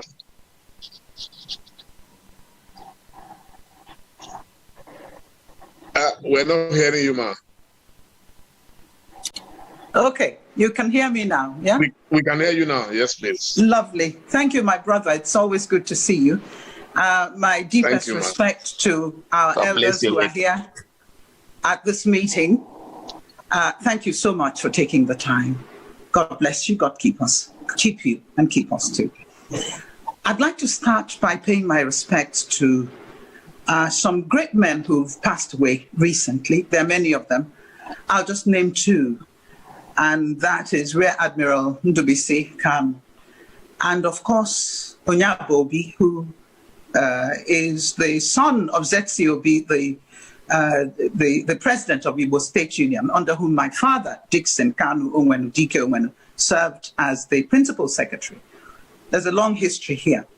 We're losing people who have still so much to give to this country and so much direction to give to us. I'm almost tearing up and I don't want to. But I pray over all of us and I pray over this country that God will still have his way with us. This is a great country that we're all a part of, and there's a reason why we've all been brought together. Excuse me. Having said that, I want to thank the organizers for having me last year. I didn't expect to be on this year, and in fact, I didn't want to. Because one of my principal problems with my people, Ndibo, is our lack of recognition and support for our women who happen to be the best in the whole world. We've proved that we can serve, we are committed, that we care, and we love this country. Not just Igbo women, but Nigerian women in general. We have not been given our dues, we have not been given our place in the polity of this country, and it's really a waste. You do not go to war with one hand tied behind your back. And that's what Nigeria is doing. And if you don't know that we are in a war, please know it today. We are fighting on all sides. This is not the country that our fathers left for us. This is not what they wanted. This is not what was organized. A country that is rudderless. A country that does not care. Where the value of human life is totally diminished. A country where somebody can stand up and tell me that I have to be a slave, that I don't have a right to certain things because of where I come from. I say no. And that is where we stand. And I believe I've been listening to everyone. That is where we stand when we say never again. Yes, we have not explored all that brought Biafra about. And I've listened to some of these speeches here, and I cringe at the fact that not much has changed. We have learned nothing from our past experiences, and that is very sad. But what I can say to Nigeria, to Ndibo, the rest of Nigeria, the world is not waiting for you. I'd like to thank all of those people who have criticized and abused Ndibo. When somebody fights with his wife in their bedroom, it's the fault of Ndibo. I was disgusted with all of us during the NSAS tribulation, and it was a tribulation, that our children were killed in front of us. What did we end up with? A strenuous effort made by people who should know to shift the blame for everything on Ndibo. Hey, come on. We are no longer considered citizens of this country. When there's a problem, everybody unites behind hating Ndibo. Be that as it may, I still have no apologies. God created me an Igbo woman. I am doubly blessed and doubly challenged. But that is why he put me here. And may he use every single one of us to achieve what he means, what he set this country up for. Let me round up so other people can have a chance to speak. Where do we go from here? Let me thank those that abuse other people. You encourage them. You make us stronger. You make us more determined. Because if you keep saying, go home, we are going home. We're happy to go home. Well, go home. You didn't learn any lessons after the war, did you? Now you're back at it. And people, whenever there's trouble anywhere, everybody unites and asking you to go home. Please, let us go home. Thank you for asking us to go home. You are making us go home because you don't know what is happening in the Igbo region now. Is that we're getting together to realize that nobody loves you. I'm not speaking about individuals here, please. I'm speaking generally. You're not wanted. So even if you're not wanted and they don't want to let you go, you can still go in many ways. Start taking care of your own problems. Start dealing with issues of food production, agriculture, development in every way possible. You are a people who are blessed just like everybody else. Never apologize for whom God has made you to be. Stand on it. Take it in the chin and know that you can make progress and show the world that this group of people can never be kept down, that the true Nigeria can never be kept down.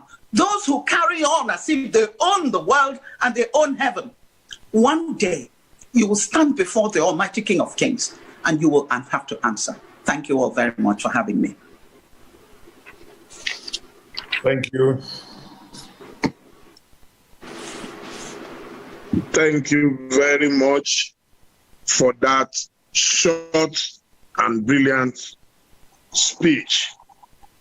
So on this note, we'll be going straight to the next speaker, and that will be Dr. Hakeem Baba Ahmed. Doctor, please, you are welcome to make your speech now. Thank you, sir.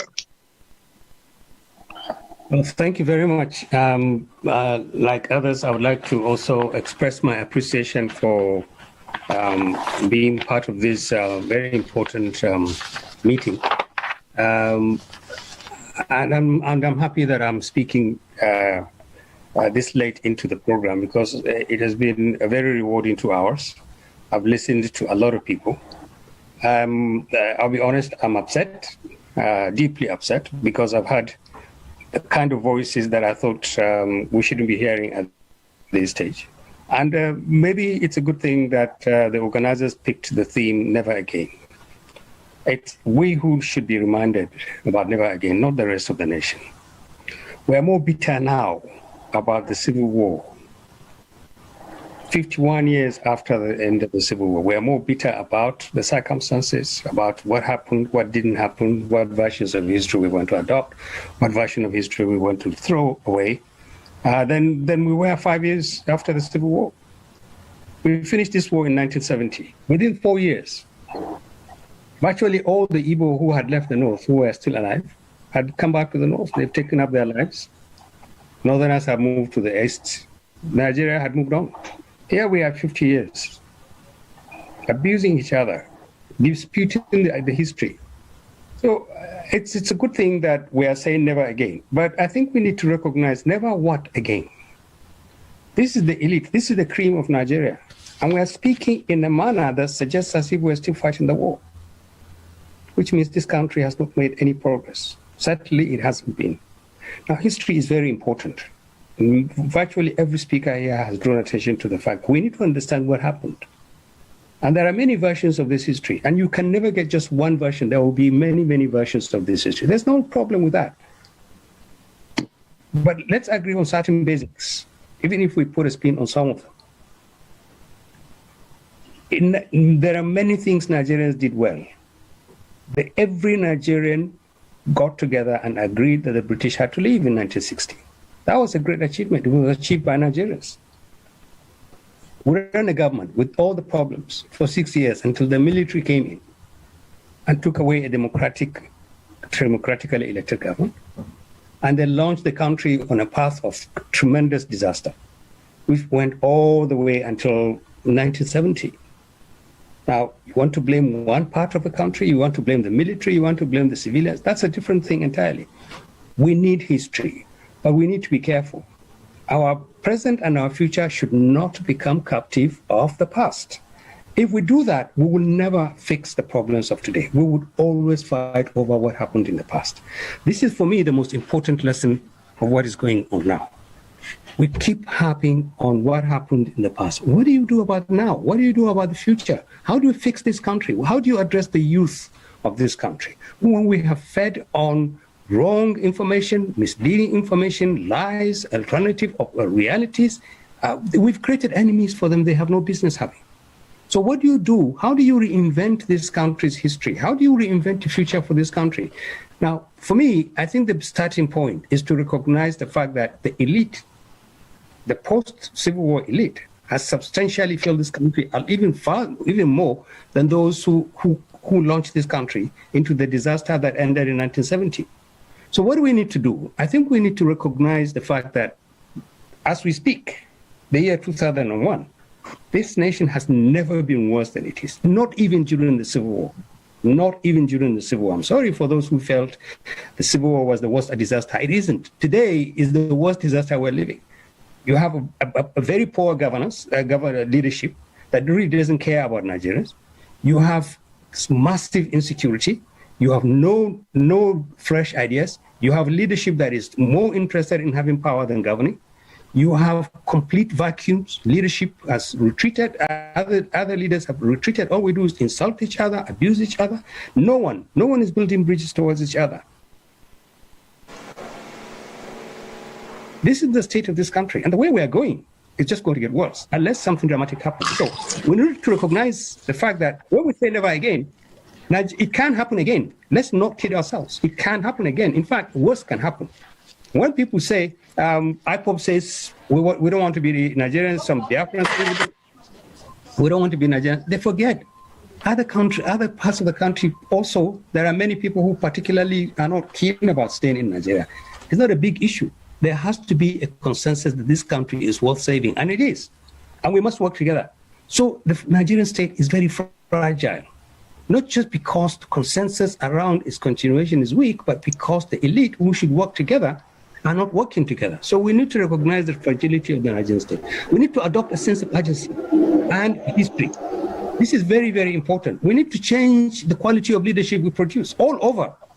All over. We are on our knees now because we made wrong choices in the types of leadership that we elected. Politicians at all levels have no business being near power. So if we want never again to have to be actually never again, we need to revisit the process by which leaders emerge. We need to elect good leaders. Nigerians are fantastic people. We have the best. God has given us everything. We have no business living under the kind of leadership we're living now. So we need to take up two major gaps that exist. One, between the elites. You can imagine, a lot of people have been restrained in the way they talk now. We know, because I represent one of the groups of the elites, we know when we sit down or when we talk. We literally tear at each other. Now, who else is going to fix this country? Is it the same government that can't fix security? It can't fix the economy? It can't fix the youth? They cannot fix this country. So you need to close the gap between the elite, and you also need to close the gap between the elite and citizens. What do we need to do? We need to build bridges. Thank God. I mean, I wish President Obasanjo was here. I would have said to him, thank you, sir, because there's an initiative he started which is working now. It's bringing all these various groups together, and we're saying, put this nation on the table, and let's see what we can do with it. And we're doing it without questioning each other's qualifications to be there, without all the bitterness that I heard now in the voices of some people. So we need to build bridges towards each other, and we need to build the bridges that will reinforce the roots of this country. We need to adopt a positive attitude. This country can be fixed. This negative, cynical attitude that the nation has failed, I'm out, they don't like me here, they don't like... Look, there is no country where everybody feels equally at home. There is none. But we need to adopt a positive attitude. We can fix Nigeria. We must fix Nigeria.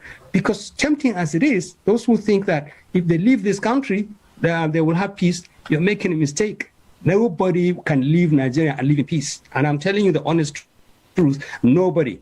We spent 2 months, we spent 2 days in the East, the Northern Elders Forum, talking to Nigerian communities who have become victims of the NSAS war's violence. And then we met with thousands and thousands and thousands of Northerners from all parts of the North. These were people who were born in the East, who would not leave the East for anything. We have thousands of their type in the North. So the roots of this country are very deep, but we are not recognizing that we need to adopt an attitude that says, create a Nigeria for them. Create a Nigeria for these Nigerians who are all over the country, who believe that it is worth taking a risk to live in another part of the country and to contribute to that community where you are and to feel at home. And this is very, very important. No Nigerian must be made to feel second class. None. We must build a country of laws, not a country of ethnic groups, not a country of rulers and other people. We need to build a country. So we need to adopt a positive attitude.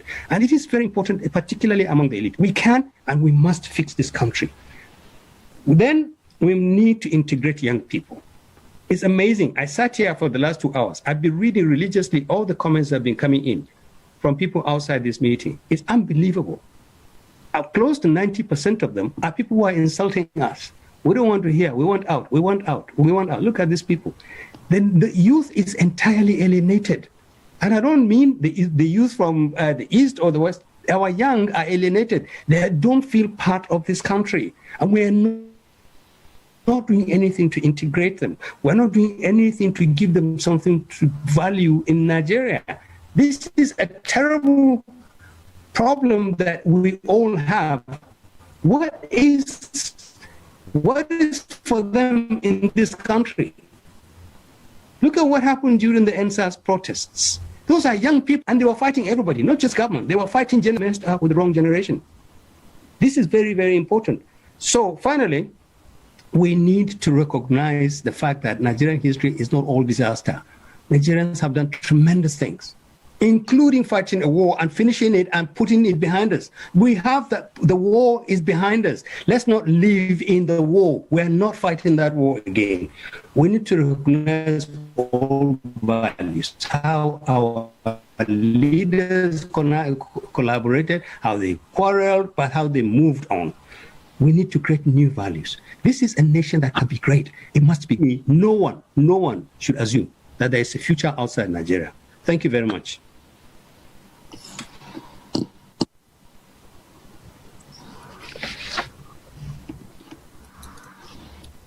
Thank you very much. Thank you very much for that presentation. And I think you raised some salient points that please engage our minds and for us to understand where we are headed to. And not to waste much of our time, once more, I would use the opportunity to call on Professor Ladi Hamalai. Is the professor there? Professor Hadi Hamalai. Is the professor there? Back office, can we spotlight the professor? If the professor is there. She's there now. Okay. Yes, she's here. Professor, can you kindly unmute yourself? Okay, you've just done that. Go ahead and make your intervention, Prof. Not more than 5 minutes. Thank you. Okay, thank you so much. It's my pleasure really being here to have met, seen so many of those I've not seen for quite some time. May I just say something that is outside my own 5 minutes? I have an experience that I think I want to share with all of you. Nigerians, whether you are from the southeast or southwest or north, wherever, we like each other's interests. We support each other. And I could remember when I was doing my research, I was doing my PhD then from the UK. I came in from the UK. I stayed for almost 1 month in Lagos doing research, and I was assisted in so many ways by people from there.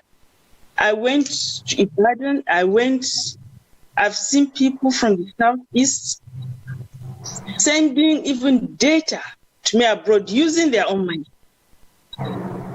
So that changed my perspectives about Nigeria. I think we Nigerians, we appreciate each other and we can work together. But when politics comes in, then that's when things start falling apart. I think we should go inside at the basic social personal levels and see how we can replicate what is happening at the personal level to the political level. And I'm sure it will not be difficult to fix Nigeria from my experience. And the greatest help I've gotten in my life are from people from the Southwest South, not from the North.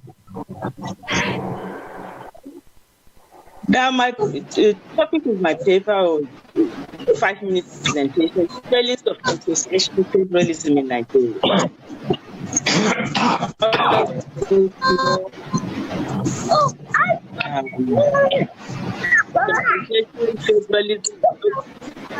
A way of regulating polarization, divisions in society, through power sharing arrangements, resource sharing arrangements, and so on and so forth. And some people believe, and authors believe, initially, people like Lippert and so on, that it's a panacea for solving divisions and conflicts within multi-ethnic plural societies that are badly divided. But we've seen also the failings of this kind of system. Consociationalism is not working in Nigeria well. Power sharing arrangement, whatever is resource sharing arrangement, is not working well. Even in Belgium, we are not sure if it's working that well. The intentions may not have been what is being realized, because every year you see more constitutional amendments in Belgium that is driving the nation towards confederalism and not the federation that they want to keep together. It's just like the states creation in Nigeria, the strive for state creation, create 30 states, you still want 50, you still want 100 more states, you still want this. This is what is going in Belgium. So, my real take on this is that I think we have a lot of things in Nigeria that are binding us and that can continue to bind us together. And we should look at some of these issues and see how we can maximize the presence of these factors so as to heal our nation. Now, the major issue that I've seen that I think it's important is the Constitution itself. The Constitution created a vacuum on this indigenship issue. Section 147, subsection 3, talks about ministerial appointment and must be indigenous of states. I think this is what created an issue, and since then you start having indigenship letters from local governments for it to do anything in Nigeria. I think it's unfair if somebody's parents, grandparents were born somewhere and he will live up to the age of 30 and somebody will tell that person he's not an indigent. We are not being fair to ourselves. I believe that we should amend that section and insert a definition of indigent, whoever is born in that particular locality, in that local government, and has lived there for 16 years, that's voting age, or 18, should be given indigenship certificate.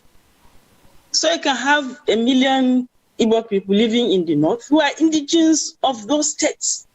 This way we can start breaking these barriers. This is my area, this is not my area. The we against them mentality will continue to disappear. I think slowly people now find that there's an open space in the country for everybody. You belong to whichever part of the country, not just one part of the country.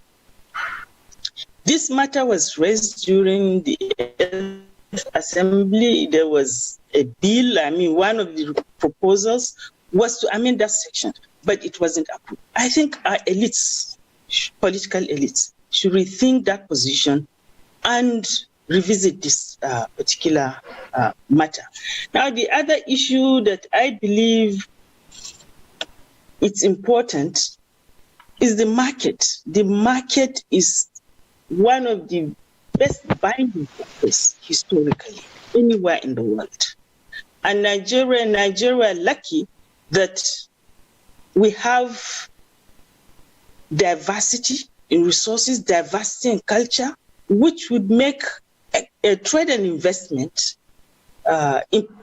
important, and which can also create comparative advantage and complementarity that can unite the country.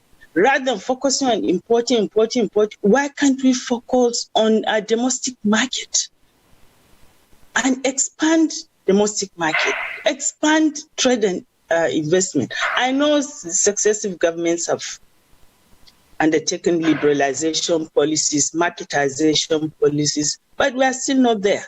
We have major challenges.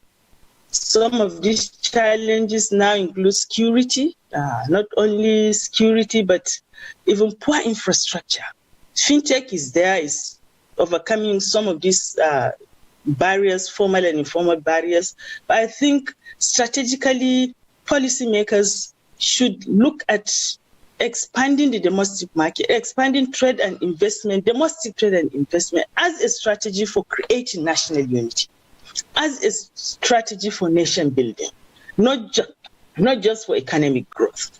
Then the other factor that I would want also to look at is that there's no way you can have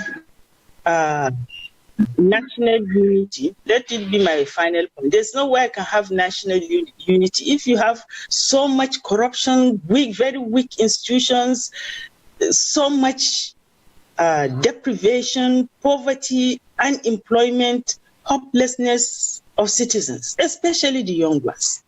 You have to address some of these issues. There are researches upon researches done that tend to look at a comprehensive political instability index from the perspective of accountability and inclusiveness, accountability and economic growth.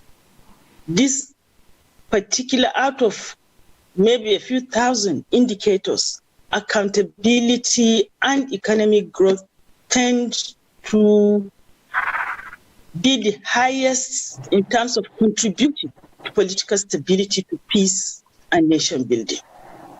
Without that, good governance, then you are in trouble. Then you continue disintegrating, as so many of these African countries are doing. And I pray that we start looking at our own issues, political development issues, economic development issues, as issues of nation building, not just the market. You use the market to build the nation. EU is there. We are uniting because markets to thrive, development to thrive, you need a free market, you need an expanded market, you need all areas working together on the basis of equality and common grounds. Thank you so much for listening. Oh, wow. Thank you, Professor Ladi Amalai. Thank you. I think you have touched on a very, very important aspect of this conversation, and that's integration, indigenship. And I would quickly use myself as an example. My father originally came from Edo State, migrated to Ile-Ife, lived in Ife, worked in Ife, died in Ife, and was buried in Ile-Ife. But if I stand up tomorrow, I was born in Ile-Ife, lived the first maybe 28 years of my life in Ife. But if tomorrow I say I want to be a senator in Osun State, they will tell me the history of my forefathers. Now I've lived in Lagos.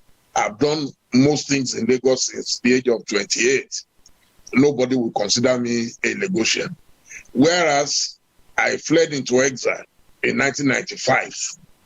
Within 4 years, the British government told me I can apply for indefinite stay, thereafter apply for British nationality, but I cannot do it in my own country. So I think that should be the food for thought. If your child is born in America today, immediately your child is qualified to be an American. So if an Igbo man who has worked all his life in Lagos or Kaduna or Kano has a child in that state, even if you live there forever, people will still call you a foreigner. So I think these are some of the issues, practical issues we must address before we can move on. So on this note, I would like to invite a man that I admire a lot, a brother, a friend, Mr. Peter Obi, the former governor of Anambra State. I'm sure he's on standby. Please help me welcome Mr. Peter Obi. You are welcome, sir. Thank you. I don't know whether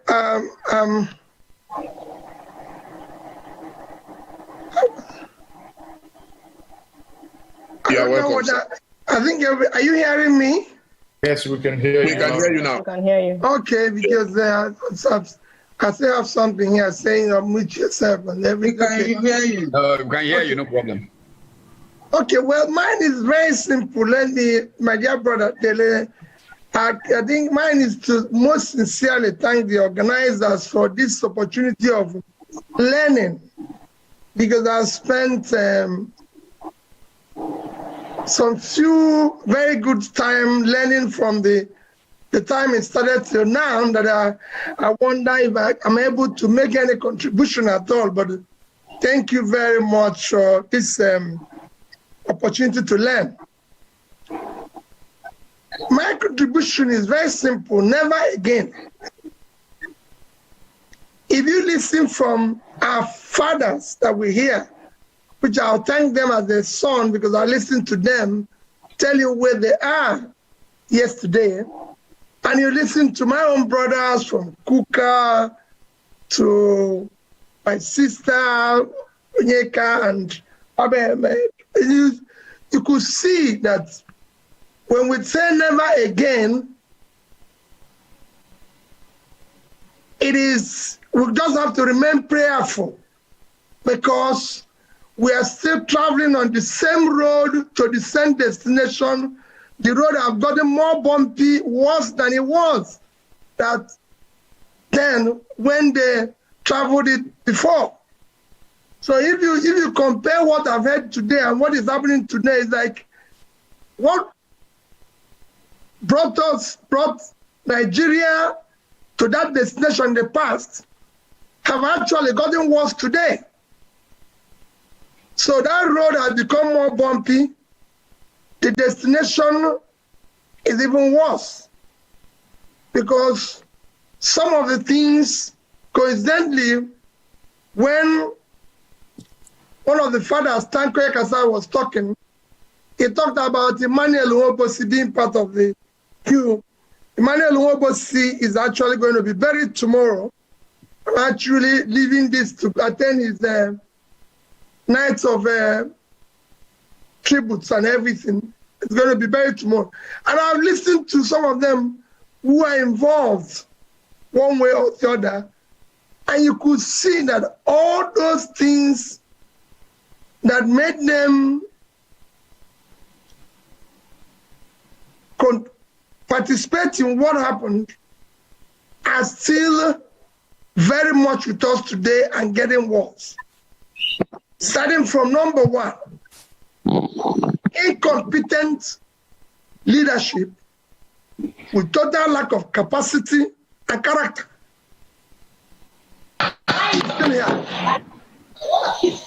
You have a situation where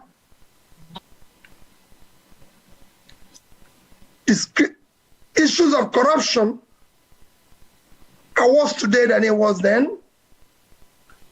Unemployment are far worse today, where you have millions of young people in their productive age, not knowing where the next meal will come from. And the government is not thinking anything about it. So I can go on and on.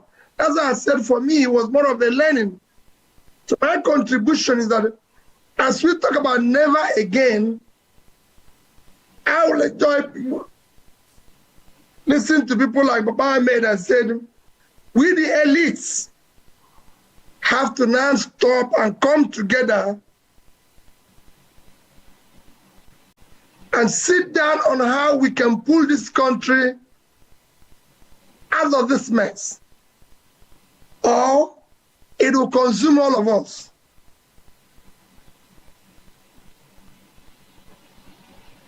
That's where I will end.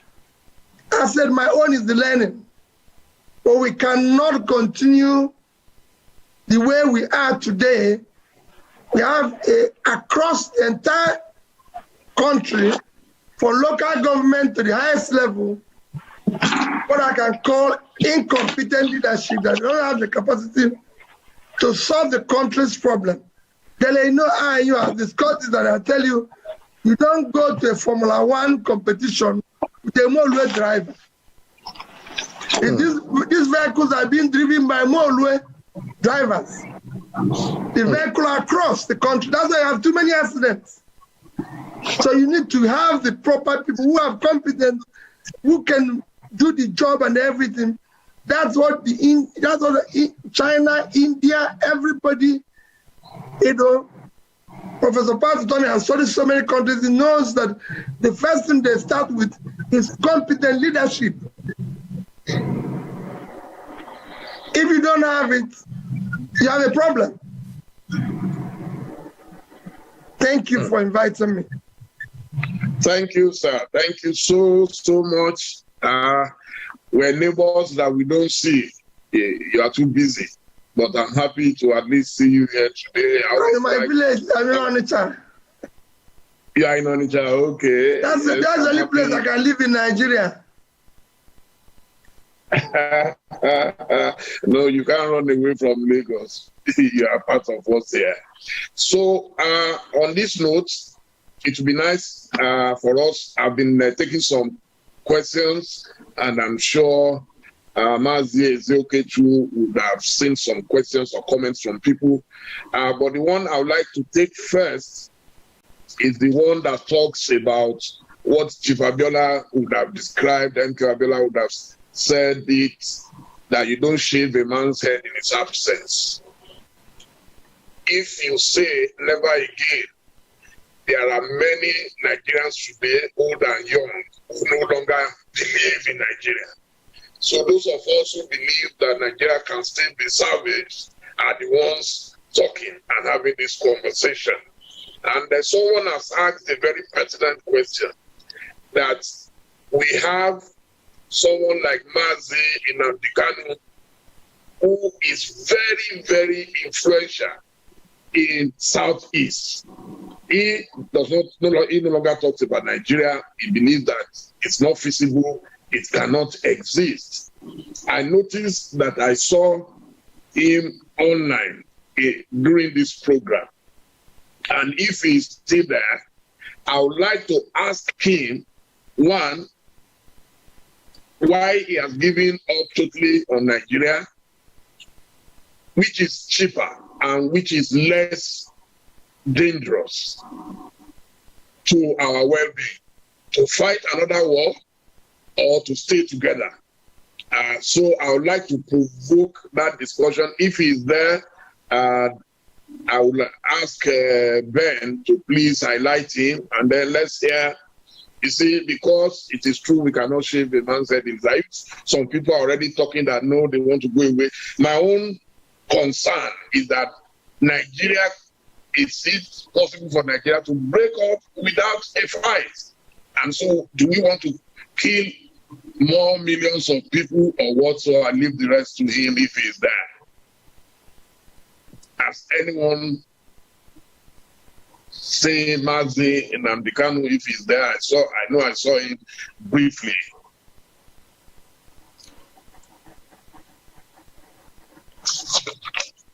Then If he's not there, then maybe Mazi Ezeoke should also take one of the questions or comments. Yes, thank you very much, Adele. I think Mazen Nnamdi Kanu is no longer here. I think he came in with Nnamdi Kanu's iPhone, or Kanu's iPhone, but I can no longer see that device anymore. On that note, I would say it would have been nice to have his perspective on the question you threw. Now, one of the things, if the back office could help me do is, we know that we have questions, as Bradley pointed out, but we have people who have raised their hands to either make their interventions or ask questions, and we will give them 1 minute each. Now, I know here, I've been told ab initio by our sister, Ankyo Briggs, now who is also now with us here. It would be nice to have Ankyo Briggs make a very quick intervention. We permit you 2 minutes, but please, sister, do not exceed the time allotted to you. Ankyo, if you can unmute yourself and make yourself visible, we will. I think you unmute and mute yourself. I have unmuted. Can you see me? I can't see myself. Unmuted, yes, but seeing you, I think the back office will need to spotlight you. Thank you. Oh, okay. Well, let me continue so that I don't hold you up. Thank you very much. I've been here from the beginning. It's definitely a program that I am interested in, and I speak as a Niger Delta indigene. I speak as somebody from the former Eastern region. I speak here as an Ijaw person and as a Southerner. I speak as someone who experienced the war. I was a teenager when Ojukwu declared the Biafran state. And I'm very much aware of why the war was fought. I describe the war as a war of revenge, if you like, against what happened during the first coup, as Tanko Yakasaya very well detailed, and even calling the names of the people that were involved. Now, one person's experience in the war, especially if you were caught up in the war during the in the eastern part of Nigeria, your experience, for instance, in Enugu, does not make my experience in Port Harcourt a lie. It is just that there are experiences that we experience differently at different locations of the war. Now, having said that, it's a different view when people react to the war, the stories of the war, from second to third-hand information, because we don't have historical facts documented and taught in our school. So these are all part of the problems. But I would really, because of time, I would want to fast forward the experience of the war to where we are today. That the fact that Bowen said that there is no vanquished and no winner, that's not true. That's a big lie. There was, and still remains, and the way the Igbos are treated, there is a winner and there is a loser. You cannot say that people who you made to use 20 pounds, whatever the equivalent, the name of the money was at that time, that people who had millions, even billions in their account, were only entitled to 20 pounds of whatever value it was. You can't say that people like that are not going to feel that they lost the war. Now, fast forwarding it to the political situation in Nigeria today.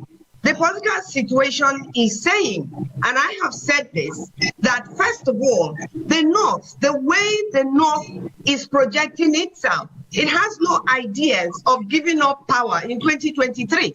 If it does, you will not have people of northern origin like El-Rufai saying that they want to contest for presidency after Buhari has done 8 years, that a northerner will now contest again because that is fair. No, it is not fair. It must be ceded. Each political party must cede it to the South. And who in the South? The Yorubas have done 8 years. The Niger Delta people under Jonathan have done 5 years, 4 actually, if you consider that he was only elected for 1 tenure. Now, so if it's going to go to anybody for equity and justice, it has to go to the Southeast. That is my personal position that I am canvassing amongst my own people. Because if we go into 2023 election and we don't have a new constitution, and we have not restructured Nigeria, then we're wasting our time. Now, the very last point I would want to put across is the fact that people are saying they want to leave. I believe in that concept, depending on the argument, depending on where you're coming from. If people are frustrated enough, and we all are at different times, the Niger Delta people, my people raised arms against Nigerian government in the 2000, leading all the way up to 2009, when they accepted amnesty. Now, if you're coming from that angle, we've done everything. We've even brought the economy of Nigeria down. So if my people now feel that the only way is out, then you have to discuss from that platform. If Igbo feels that they don't want, then you have to discuss with them from that angle. So when people come on forums like we have now and make us to feel, whether it is Igbo, whether it is Niger Delta ethnic nationalities, Robo and Shekiri, make us to feel as if we are the problem of Nigeria.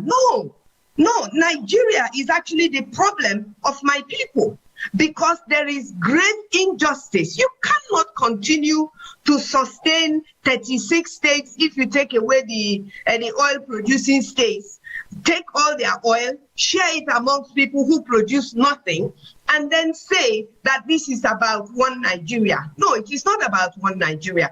We must do something about the constitution if we truly believe that we want to fix Nigeria. That if we don't want to fix Nigeria, that's also okay with us. Let us discuss how we're going to move forward, whether that moving forward means within or without Nigeria. I don't know whether I'm still within my space or not, but I think that's where I want to delay. That's where I want to leave it. Thank you very much. You've well exceeded your allotted time. On that note, I would be handing over to my good brother Dele for that. I think Mazi Nnamdi Kanu is back here, so Dele can repeat that. He is back. He is back. I've had the privilege of speaking extensively with Mazi Nnamdi Kanu in the past, and we've been on this conversation for a while. So I'm happy to welcome you back, Mazi. Thank you for agreeing to join us back at short notice. The question is, there are those who believe in Nigeria, but you are virtually giving up on Nigeria. And I've asked this question before. Do you think it is possible for any part of Nigeria to break away without another war? Which is the concern of most people who oppose whatever you stand for at the moment. So is it possible for us to break away without another fight?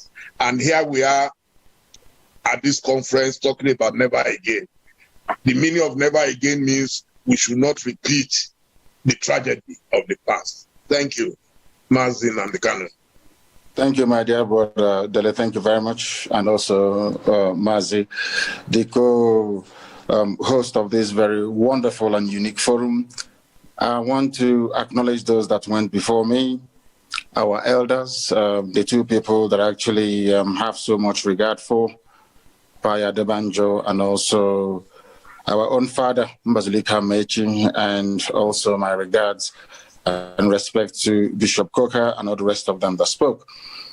The fact of the matter is that we can break away without any rancor or need to go to war.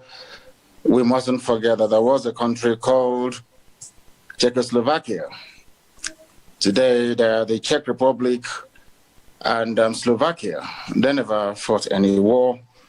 And for us to properly contextualize this never again theme or scenario that people are talking about, we must go back to how we were before the white man came.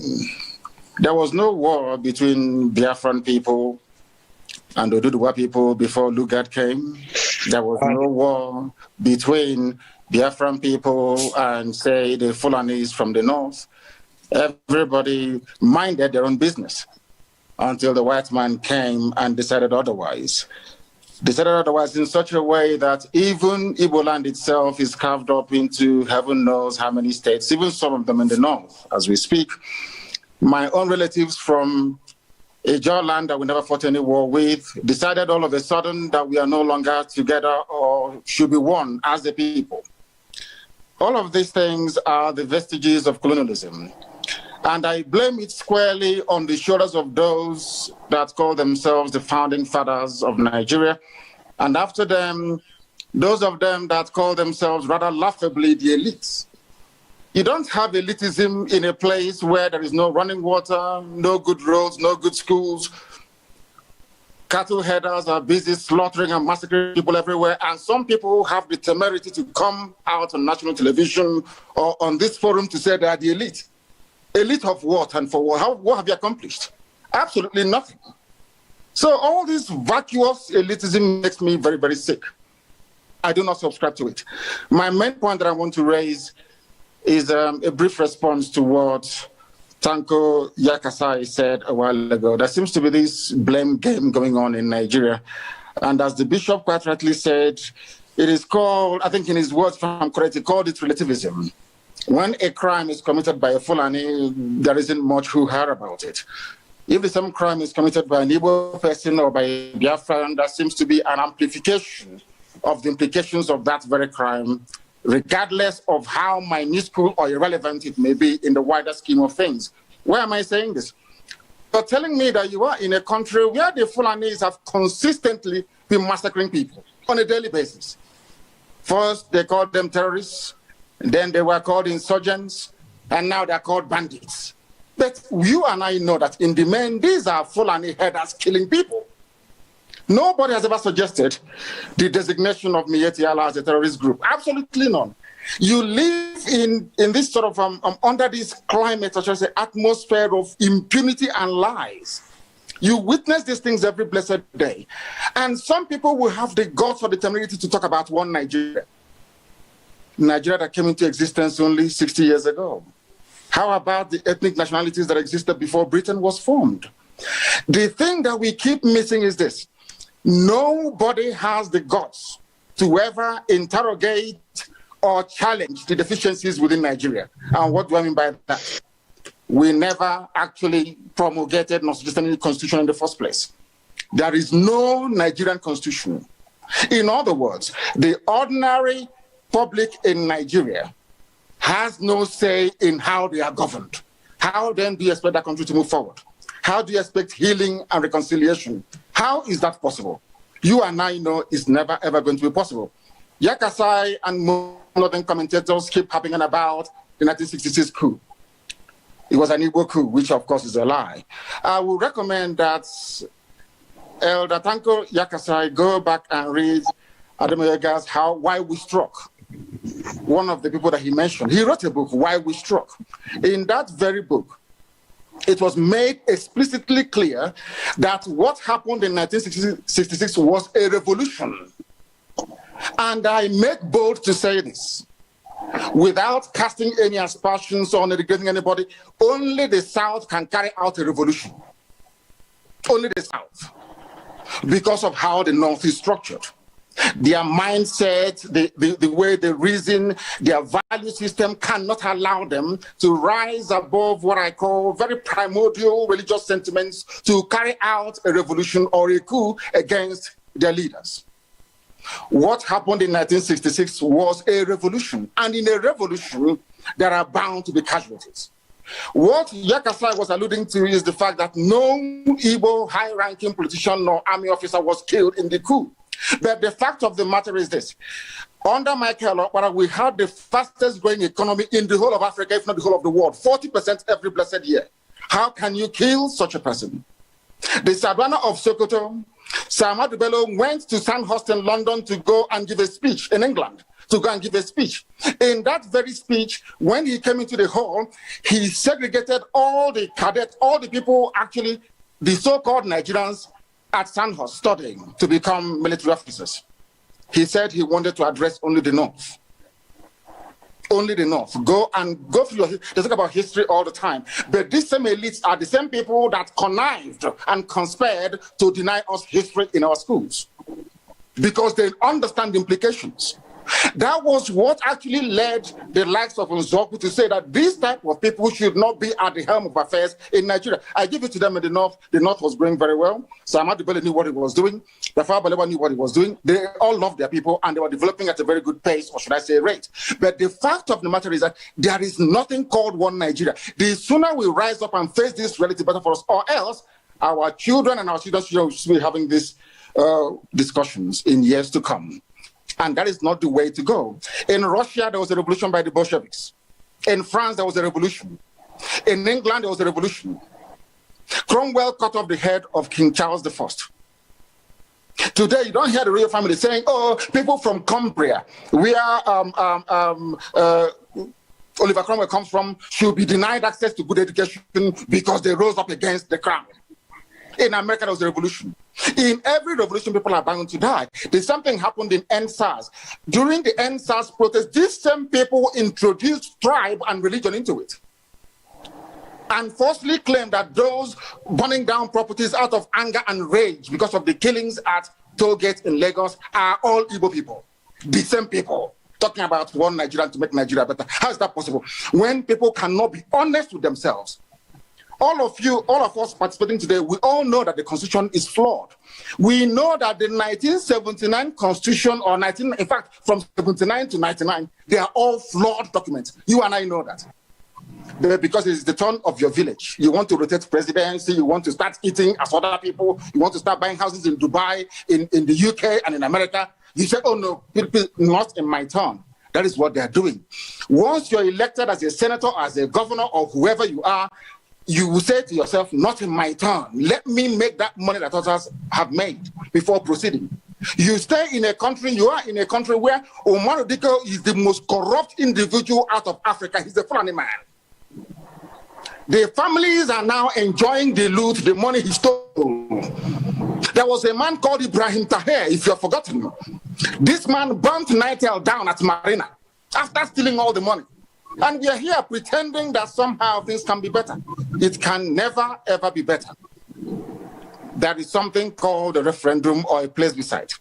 There must be a constitution formulated by the people, and that is the best way to go. Without it, these discussions will continue forever and ever, and Nigeria will remain as poorly and as deprived as it is today. Thank you very much. Thank you, Mazi. Before you go, please, there is a fundamental question that we would want you to address, Sentin, that have you reduced the entire Fulani to herdsmen who kill Southerners? Is it right? Is it fair to reduce all Fulanis to herdsmen who kill?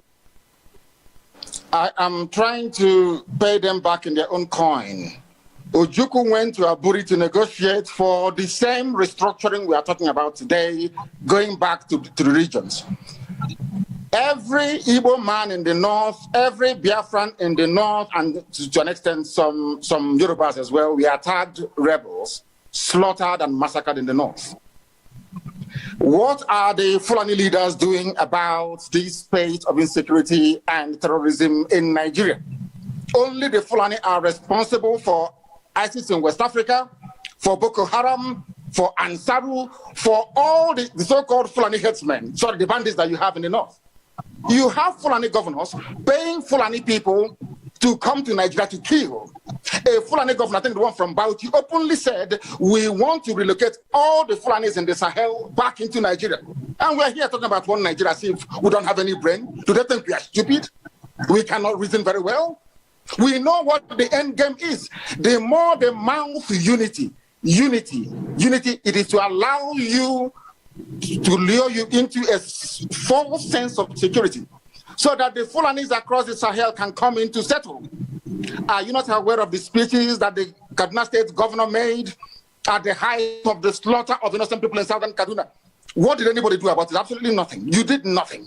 When they hastily tagged IPOB, a terrorist group, with no evidence, all of you kept quiet. Nobody did anything about it. No. But Miet Yala is busy negotiating with bandits, killing and raping people, and everybody is quiet. That is why we are different. And that is why we insist that the Fulanis are in cahoots as to what is happening in the zoo. They want to take over the entire country and make it the home of Fulanis in West Africa. Go and do your research very well. You see it there. And we are not going to allow it. It can't happen. Mazi, more northerners are killed today. More northerners suffer more from banditry than the south. So how do you explain that? In fact, now the cry in the north is that we are insecure. So which negates this theory or thesis that the Fulanis are killing the rest of Nigeria. Who are the people being killed in the north, if I may ask you, please? Dele, my dear brother. Who are the people being killed? Where are the killings happening? They are happening in Kanem Brono, in Kanuri territory. We saw in Katsina the other day how many students were abducted. We saw in Brono the most popular one, the Chibok girls. So the North itself is not as if the North is enjoying peace. It is as a consequence of their own action. They underestimated how huge the problem will become in time to come. They fed this little python, they kept feeding it, and one day the python turned around and started swallowing all of them. That's what they did. It is a consequence of terrorism. That is what actually happens. Once you spend years and years and years nursing and feeding terrorism, at a time it will come back to consume you. It is a natural consequence. It is a natural order. That is what they are suffering from. The true intent, the reason why they formed all these groups was to harass Jonathan out of office. That is a known fact. Nobody's denying that. They connived with Obama and all the rest of them. They planned perfectly to say that Jonathan was incapable of handling the situation in Nigeria. So a general has to come in.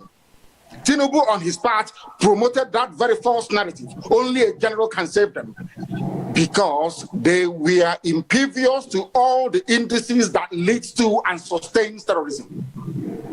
And today we have it. In Afghanistan, it's the same. Afghan people, I wouldn't say that the Taliban is a terrorist movement. Of course, they designate as such. But look at the Taliban in Afghanistan. They started by killing occupying forces. And after a while today, you have Afghanis killing fellow Afghans. As a consequence of the climate of terrorism, that is what happens all over the world. What is consuming the North today was what they themselves created. But some of us are too scared to speak the truth. Who brought terrorism into Nigeria? Let's be honest. El Rufai said it. We are paying bandits in Kaduna to stop killing people. Who brought them in? They did. A Fulani governor of Bauchi State said, we are seeking to resettle Fulanis into, are we deaf and dumb and so stupid we cannot reason properly? We are here talking about the niceties of constitutional change and reform and all the rest of it. They are not willing to do it. They understand the implications. Once you regionalize the governance of Nigeria, they understand that their stranglehold on the resources from my land that sustains that very contraption called Nigeria will slip away from their hands, and they do not want it. My anger is reserved for those who are complicit in the mess called Nigeria. They are complicit. Why are they complicit? They know the truth. You and I understand the truth. They have a solution to the problem. And somebody's telling us, oh, we the elites, we need to agree. Who are you? What elitism are you? From where? Who are you? It is the masses, the population that determines. It is called a republic for a reason. It belongs to the people. The people will rise and determine how they should be governed. Not a few spent forces somewhere in Abuja discussing the fate of millions upon millions of people. I am a Democrat at heart, and I want, if it is possible, had Nigeria been good, do you think I'd be agitating? These people, they buy houses in Dubai, they buy houses in England. Is the man, people talk about presidency, regional presidency rotation. Is the Prime Minister of England from Secession? Is the Prime Minister of England, is he an Urobo man? But you prefer to buy houses in England. You go to Dubai. Is the Crown Prince of Dubai or whoever is ruling Dubai, are they from your village? Are they from your village? But you will prefer to go and buy houses in Dubai than to buy a house, let's say in Bauchi, that you are in one Nigeria. Mazi, thank you so much for your contributions. We hope maybe you and I would have a direct conversation again very soon, if you agree, and then we can continue. Thank you so much. Thank you, Madam President. Thank you very much. Thank you. And Mazi, is it okay? Please, I think we are getting to the end, and I'm sure Professor Batutume will still like to have a few words to summarize what we have been able to do or achieve today. But the conversation will definitely continue. And I'm sure we will also bring Ngozi to speak to us. So, Mazi, please take over. Thank you very much, my brother Dele. And as you rightly said, we will be bringing in Professor Parton to quickly speak to us. But after Professor Parton to meet, I would like to give at least 3 people from the Zoom meeting, the participants or the guests. There are about 3 or 4 people who, for the last 1 hour, 2 hours, are raising their hands. I would just want them to quickly, 1 minute, to have their intervention. But first of all, let's give Professor to make comments. All right, Prof, can you please go on? Thank you. Well, thank you very much indeed. I appreciate the passion that is flowing from all the speakers. I would like, however, to suggest that as passionate as we all may be, that where we're going is more important than where we are coming from. I want to speak. I have not spoken. Yes, sir. We'll get back to you, sir. Okay. Yes. I think, first of all, let me give a message. Dr. Kalu Idika-Kalu has been on the phone with me. He's very unwell, but he wants his sentiments communicated to all. He wants to encourage us to see this as bridge building, which is really where I stand myself. We must build bridges to make progress. I think that Ambassador, God knows Igali, was brilliant as a scholar in looking at how history has affected the development of nations. There have been wars and there have been wars. There is no point in becoming hostage to yesterday. I think what matters is how we ensure yesterday does not get in the way of a better tomorrow. In Ambassador Igali's comments, he talked about Europe and all of those. I wish Nigerians read enough of that part of Europe's history, the defenestration of Prague, and how a quote-unquote small thing resulted in 30 years of war that brought us to the Peace of Westphalia between 1618 and 1648. And the 100 Years' War was referred to in his comments. All of those things have happened in history. People have not allowed those things to block their future. Instead, they were building blocks of tomorrow. This is why I personally thought that one of the most captivating presentations today came from Dr. Hakim Babar Ahmed. Because, yes, we must understand yesterday so that we don't repeat the mistakes of yesterday, as George Santayana warns us about history. But I think that it would be great disservice to the future if we become hostage to that history. However, learning these things from passionate people is useful to condition understanding, but not to color the essence of where we should be going. And that is really what matters. And so, Mazi Nnamdi Kanu, your passion is understandable, but there are people who will see history from different perspectives. So let us just all manage this in a way that we can build a greater tomorrow for our children. Because this is really what counts. That history happened, it has happened. Where are we going? How do we build a nation in which there's equal opportunity for everybody? How do we build a civilization of love in which people care about one another? And we've heard even from this discussion of history. Senator Shehu Sani talked about visiting the Altini family very recently. It is those kinds of voices that we'd like to be hearing. And that's the purpose of the Never Again conference series. How do we bring those out? I was talking about my 1.5 hour conversation the day before yesterday with President Obasanjo, and his insistence, in fact, he threw the thing at me. You are going to have to lead this research that will produce these documentaries. Let everybody, we name names, everybody who was involved from that coup. In fact, we talked about Bemboulier. I didn't even know when we were discussing that one of them was going to be buried tomorrow. But we named all of these people one by one, this conversation with General Obasanjo the night before. And the question is, let's get all of them to speak truthfully. What happened? How did Iransi get killed? How did this person get killed? Not to get people to be lost in them, but so that people really know, and you can explain away some of the things were driven by rascality, some were driven by enormous passion of revolutionaries, some were driven by ignorance, some were driven by love of country.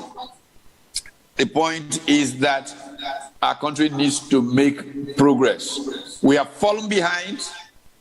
Our peers around the world have gone way ahead of us. They too had wars. Why is South Korea, which is seen to have profited from even the great division that follows the armistice, the crossing of the 48th parallel, and all of those troubles that Korea went through, why is it making progress?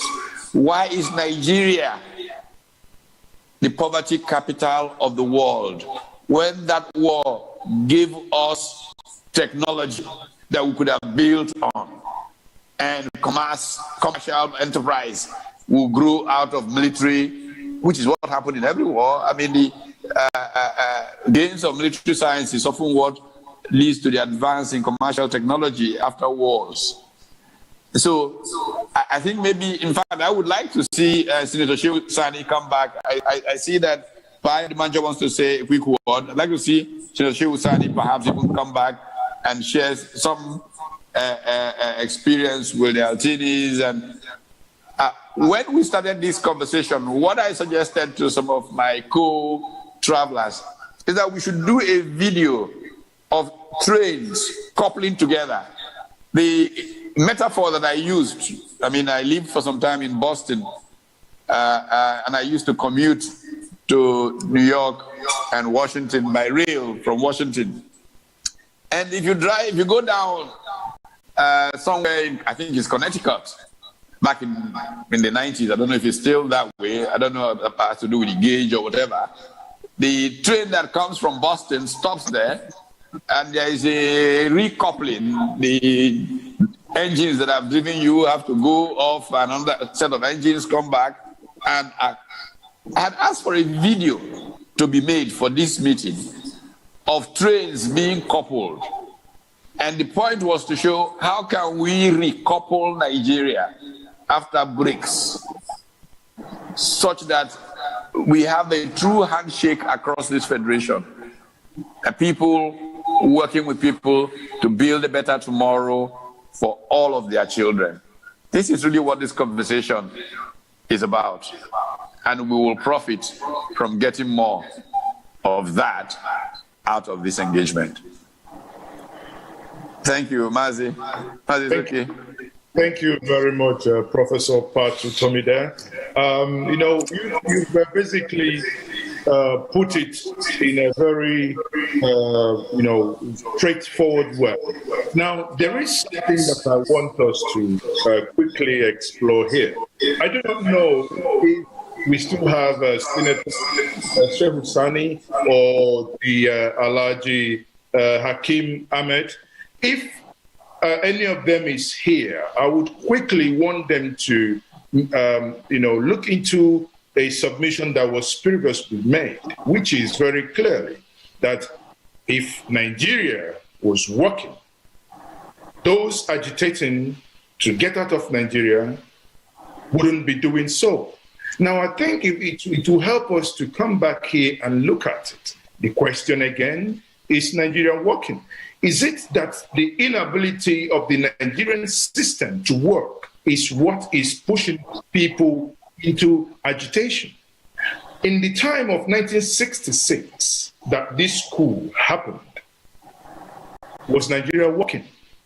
Is Nigeria working today? Is it a new metaphor? Is it something new? Or is it something that has been in existence for over a long time? Honestly, it's a question that comes from Facebook, it's come from the YouTube, it's come from even within this Zoom. And I would want someone to take that question. If we do not have Hakeem Ahmed, or if we do not have Shehu Sani, probably I would like to bring back our elder, Pa Ayo Adebanjo, quickly to put these two in one. Please answer this question and also bring in your closing remark, because we are now rounding up. Sir, over to you. Thank you, sir, once more. I think you're muted, sir.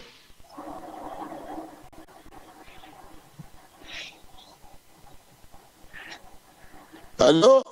Yes, we can hear you, sir. Go ahead, sir. Oh, thank you very much. Thank you very much. I'm very happy I take part in this discussion. And I want to appeal all the intellectuals and all the grammars who have been talking to please listen to my statement. I'm not talking, the analysis you are making is all what we know. What never again now is, what do we do that you don't have it again? We don't know what happened. Where we all the streets what we have been taking does not make push us forward. What push us forward is, how do we move forward and get out of this thing? My own two angles I want to do. One, I'll give a quick reply to Tanko Yakasai. But the main thing I want to impress, even to our Igbo leaders, is that is what Ango Big said, and what everybody said impulsively, without analyzing it. Our problem is our constitution. Go back to where we were before this trouble started. And that is the okay as well. Was I PD before then?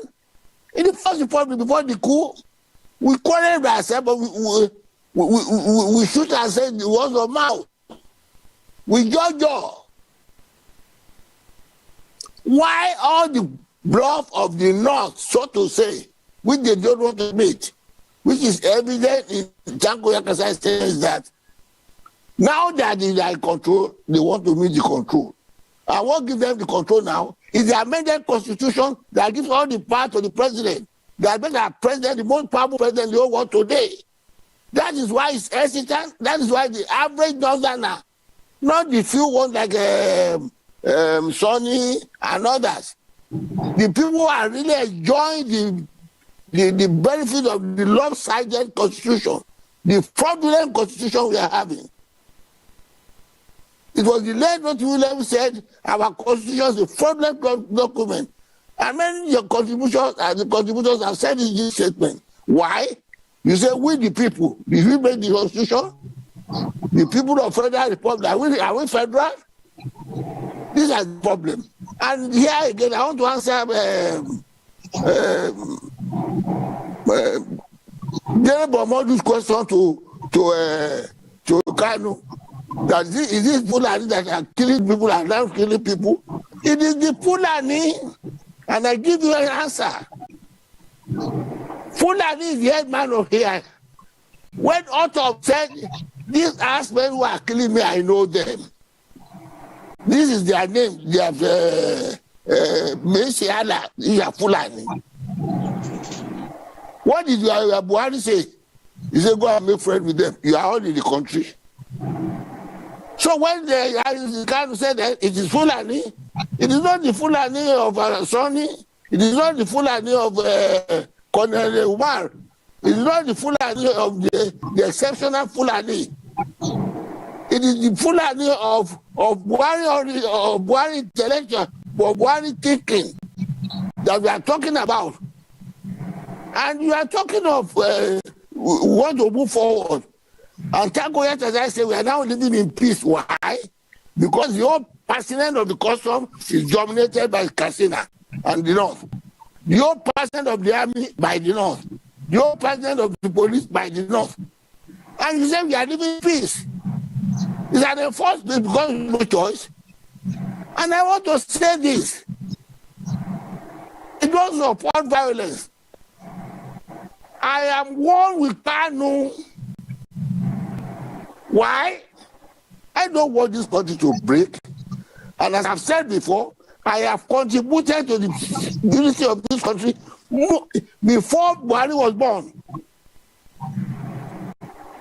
In 1950, we have been talking of this balanced constitution. In 1979, I spent 1 year in Maiduguri campaigning for the UPS for a united country. I was already a lawyer. There was peace in the Western region. I don't have to go there. But why? We want the country to be together. So when people talk of united country, many of them don't. They have not contributed half of what I make in the country for them before they be talking of the unity. And let me say this: if the country today agree to restructure the country back to federalism, you have cited the Kanu. I have said it before. I have said it too. There will be no agitation from the Egbesu people if there is true federal constitution where the delegation is made, which you now call resource control. All the trouble we are having now, all the problems we are having are the product of the imposed constitution. Let us face that. The moment you do this constitution to what we all agree to, there will be peace. There will be no ground for Kanu to say want to make away. As I often illustrate, if you are in a club, you are having a lot of advantage there, you make contributions there, you would like to get out. But when you are in a club where you feel cheated, you like to get out. For instance, when you are talking of equality, you want the people to stay, and I've told them that. And as you say, the presidency is not, they are not entitled to beg for it. And why do you always refer to the North to concede to you? I object to that. And my brother from this week should take note. The attitude of the presidency is slavish. The attitude to it is constitutional right. And that is why I am pressing there should be a change of this constitution before any election. And I've been using the language, no restructuring, no Nigeria. It's the bottom line. When there's no restructuring and she keep to they are having, it is not the power we agree to, it's the power they made themselves when they staged the coup. All the problems of the coup, we all don't understand. But let us have the courage now to tell our northern brothers who pretend, like Jacko Yakasai, that everything is all right because they have power. And then we tell you, after you can't have it without our consent. And people now talk about you about if you do this, the North will not agree. What gives the part of the North to agree to our own, to that we are going to be Nigeria? Why? It is inequality in the constitution, which they made themselves.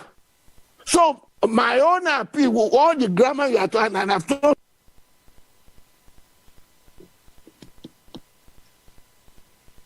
Okay. I think something, for some reason, technically, it appears we have lost connection with Pa Ayo Adebanjo. Well, quickly, what I would now do is, here we are very strict. 1 minute. I will call 3 people, and it's going to be, 4 people. It's going to be in this order. I'll get Comrade Delia Ajufo, please, Chidi Omeje, and Ferdinand Francis. 3 of you. The last person is going to be Charity Shakari. Please, 1 minute intervention. Unmute yourself and make your intervention, starting from Deli Ajofo. Deli Ajofo, please, quickly, 1 minute. I want to thank you for giving me the opportunity to say something. We have different views on what should happen in Nigeria. But if we must stay together, the North must divest itself of that arrogance of I am born to rule. It's nauseating. It infuriates most of us that it's pushing us towards the secessionist group. Until we do that, we're not going to talk to each other the way we should. I have dwelt on it on different platforms, and I'm not going to go into details. But those of them who are from the North here, who call themselves elitist people from the North, should divest themselves of that arrogance. Thank you very much. Thank you very much. Chidi or Major, please. Chidi, Hello? quickly, 1 minute. Hello? Chidi, quickly, 1 minute.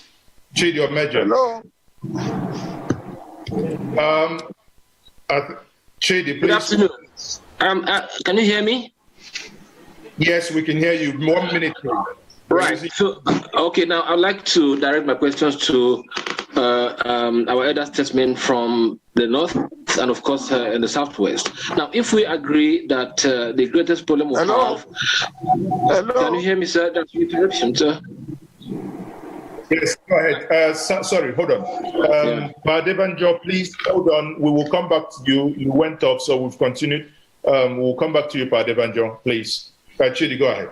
So let me just go straight. I want to find out from these elders of ours who are not really from the Southeast or who are not Igbo people.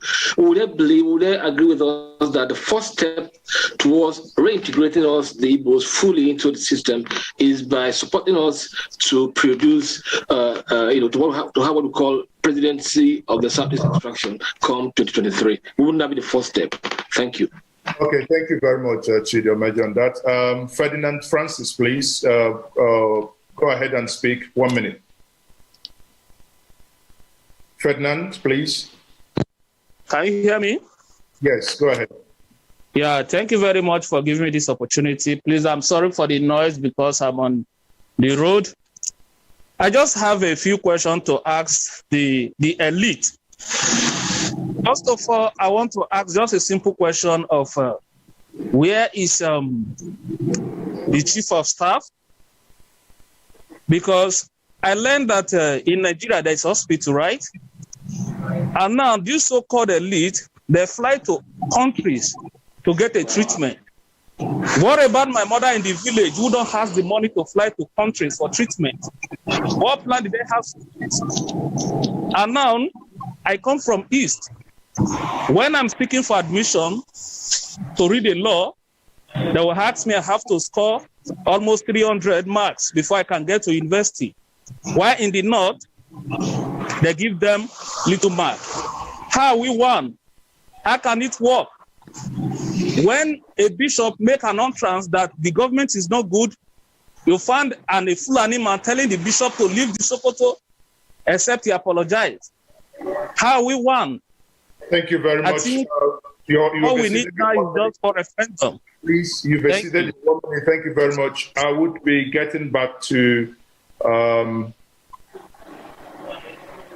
Okay, sorry. I think it's Alhaji Tanko Yakasa back. I think in that case we'll get his response. Yeah, Mazi, please take the order you had before. Sorry, I think yes. Oh. Do we have Charity Shikari? Hello?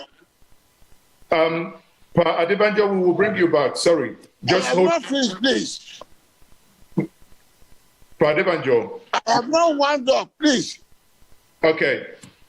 We'll give you 2 minutes to round up, please, sir. Go ahead.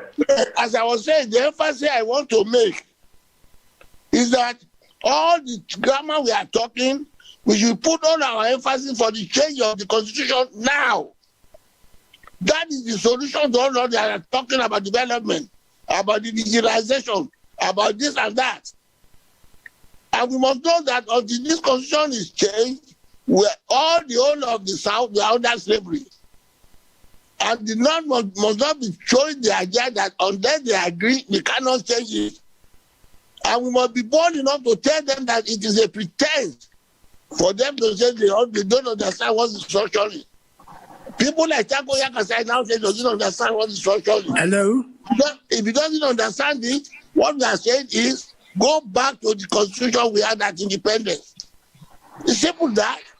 Why are they afraid to go back to the constitution Saudana, Azikwe, and Ola made? Or did they change it in 1966? That's the cause of the matter.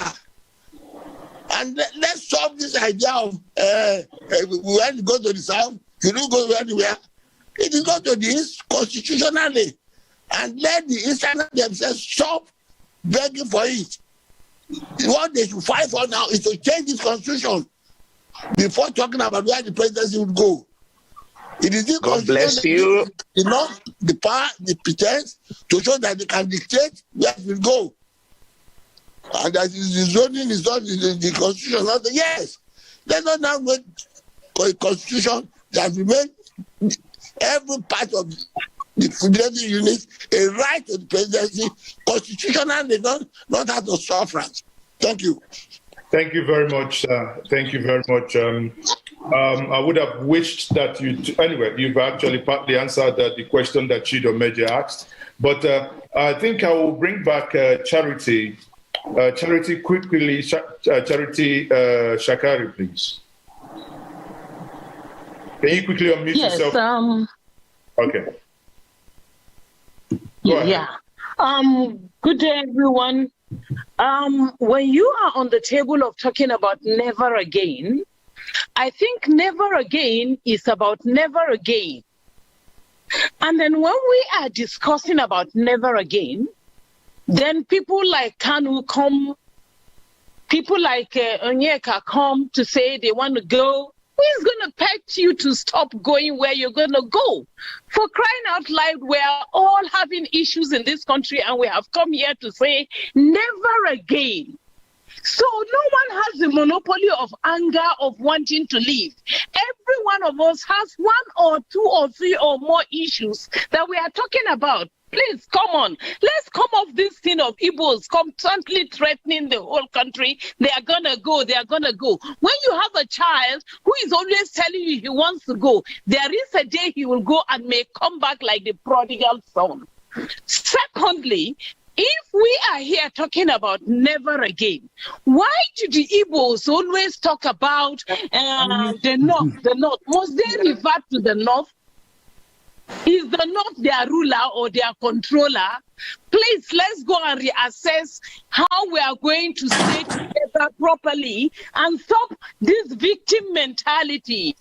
I am from the Middle Belt. I am called that I'm a Northerner. I have issues too, but please, when we come to talk and we join to all talk together, then some people now stick their necks out and start talking like ostriches and start talking also. It doesn't make us feel happy to come onto a platform that says never again.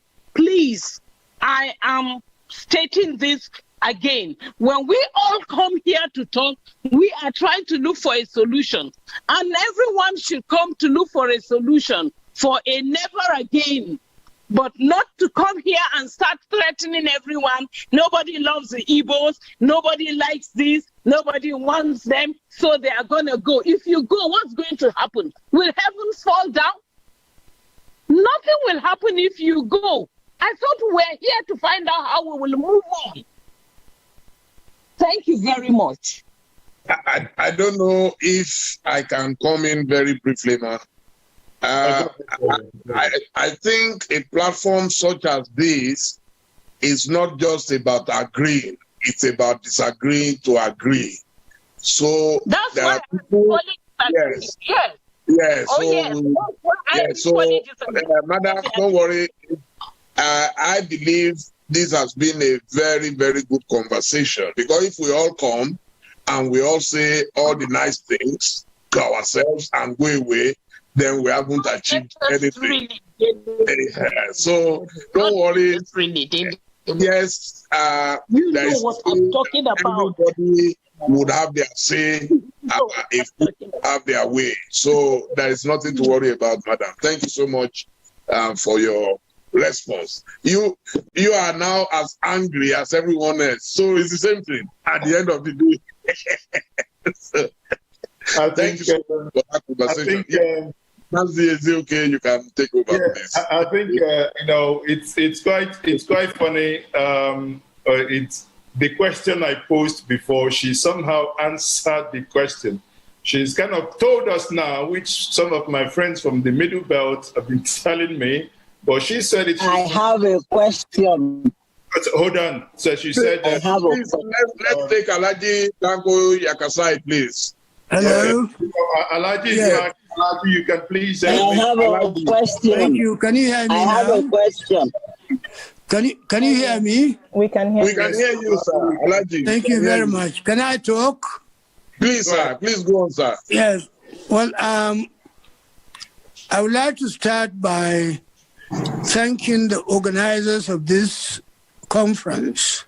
It is a well thought out event, idea, and I'm glad that they are able to bring everybody together from every part of the country. It is not wrong for everybody to say what is in his mind. I've been listening to people who wanted to get out of Nigeria for a long time. I've never been a believer in the destruction of Nigeria. I started fighting for one Nigeria way back as 1953. I was arrested, imprisoned twice in between 1963 and 1964 because of my commitment to one Nigeria. I've never heard anybody who is talking of getting out of Nigeria, including Nnamdi Kanu, making a proposal for an alternative. There is no Nigeria for everybody, or even for himself. But this is a country where we are operating a democracy.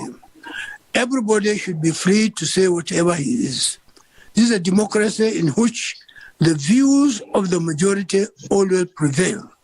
But the minorities have the right to say whatever they want to say.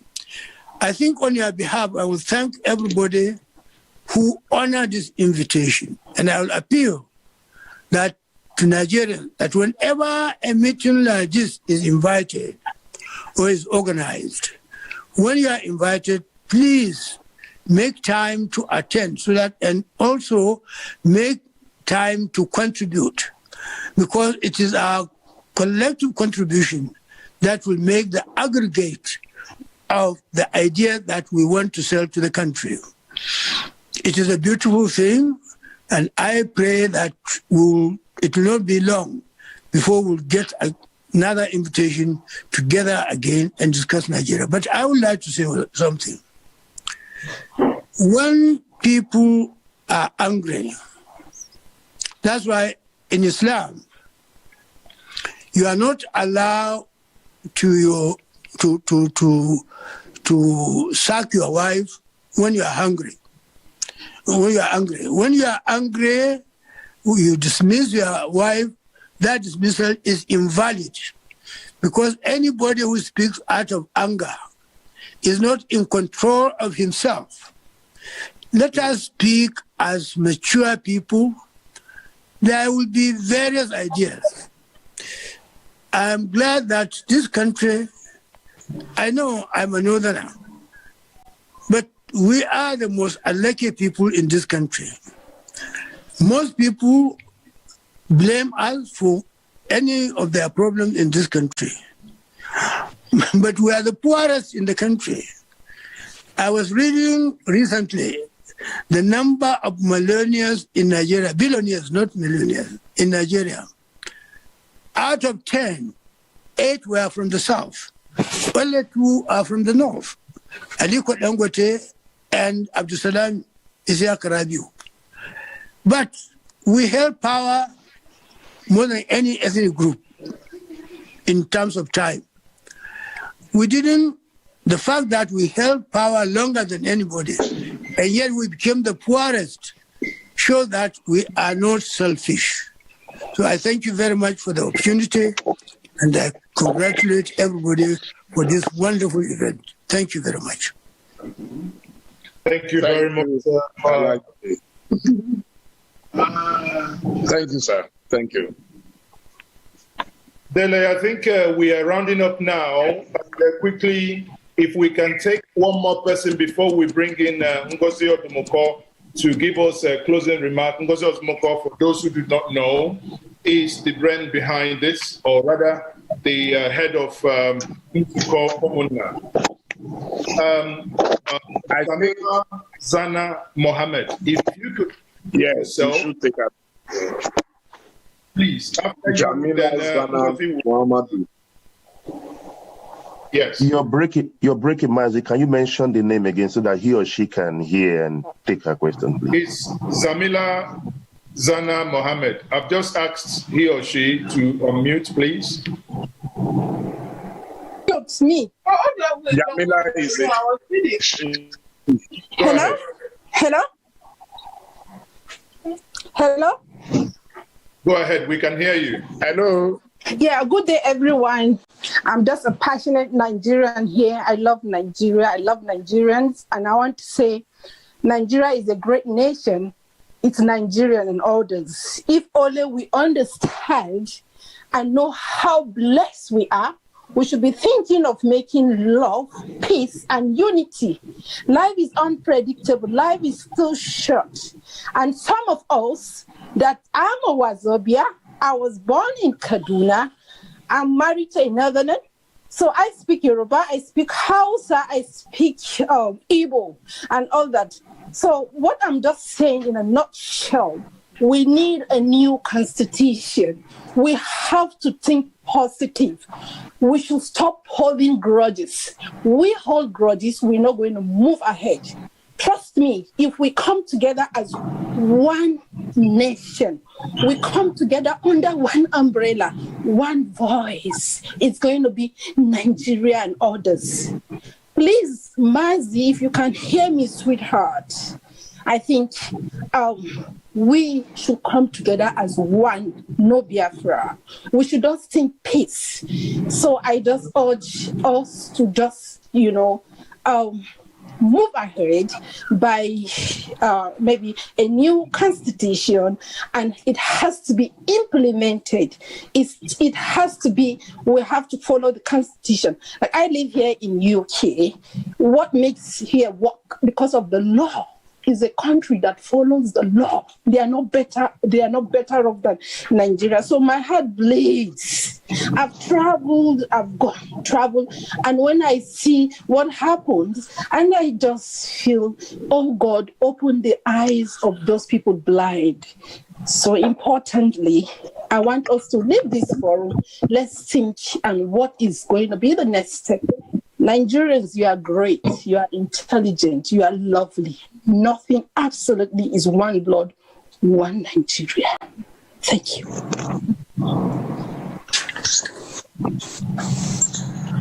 Thank you very much. On that note, we will have the last person to have the last word for today. We have Ngozi Odumoko. Ngozi, please, over to you. Hello, can you all hear me?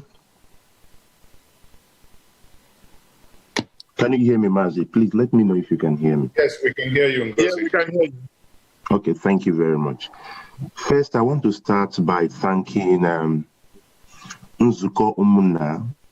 Nzuko Umunna is an Igbo think tank group that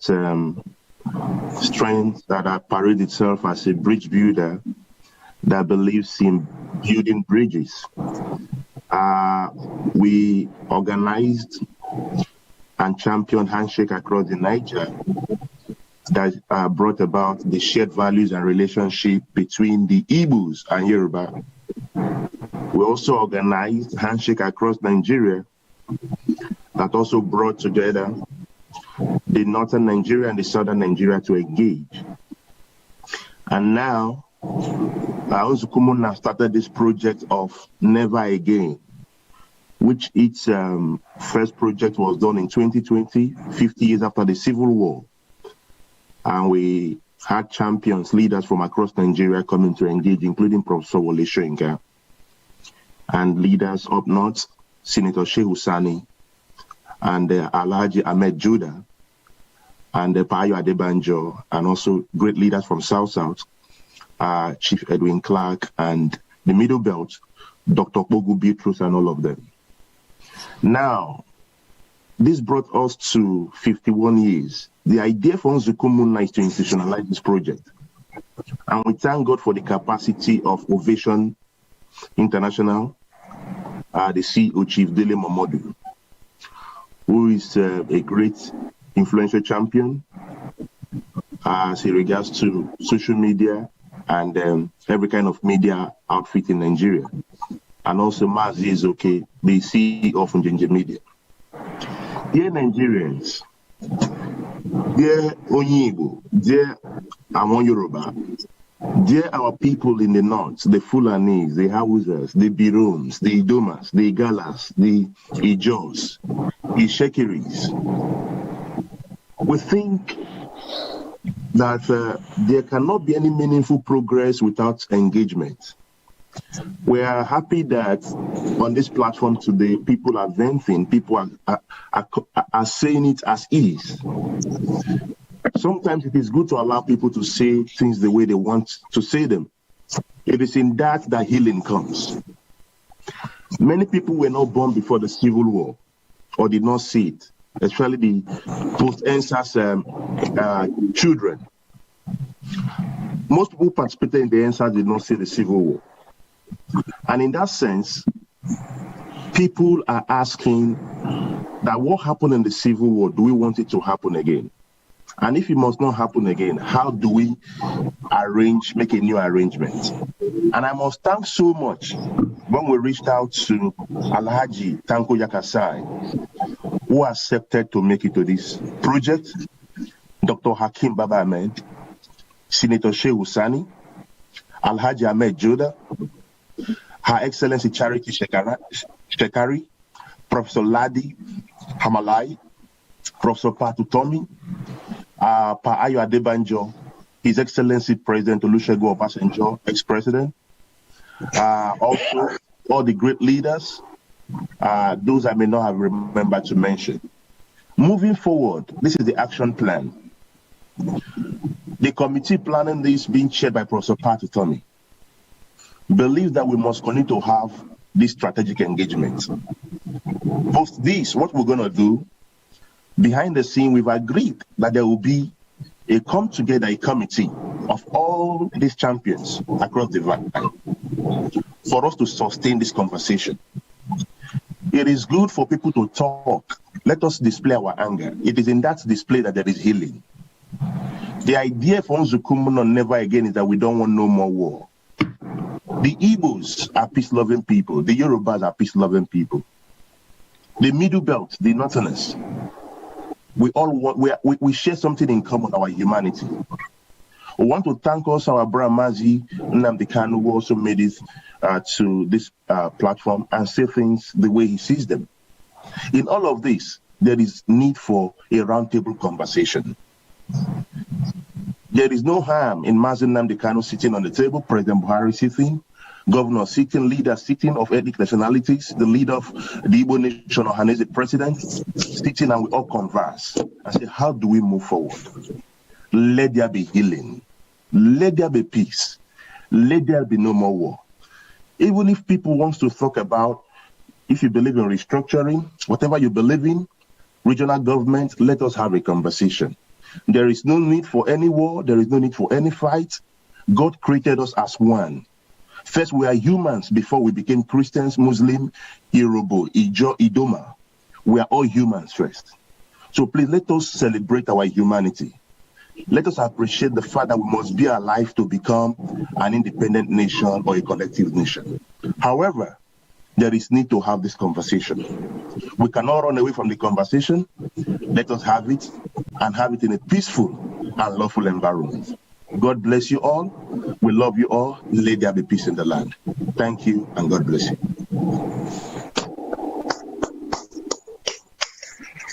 Well, thank you so much. I think on this note, we can call it a day. I believe we've covered a lot of grounds today, and we look forward to the next outing of this organization.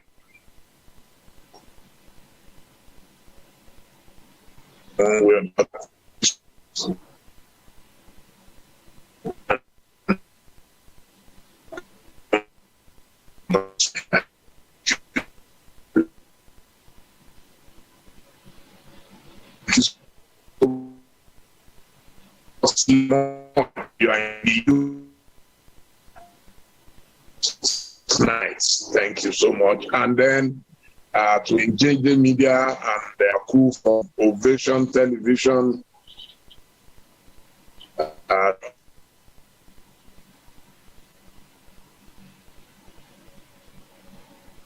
Well, thank you very much. I think somehow, the good thing is that we have now come to an end. And I want to use this opportunity to once more thank every single participant that attended. Thank you very much. And, again, that is the end of this. And thank you, Ovation team. Thank you, media. Thank you for joining us today. Thank you. With one voice, ladies and gentlemen, national anthem.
Heritage TV. Heritage TV.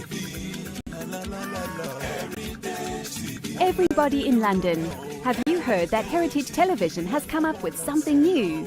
All your functions and celebrations can now be multi-camera live stream. That was only reserved for the rich and famous.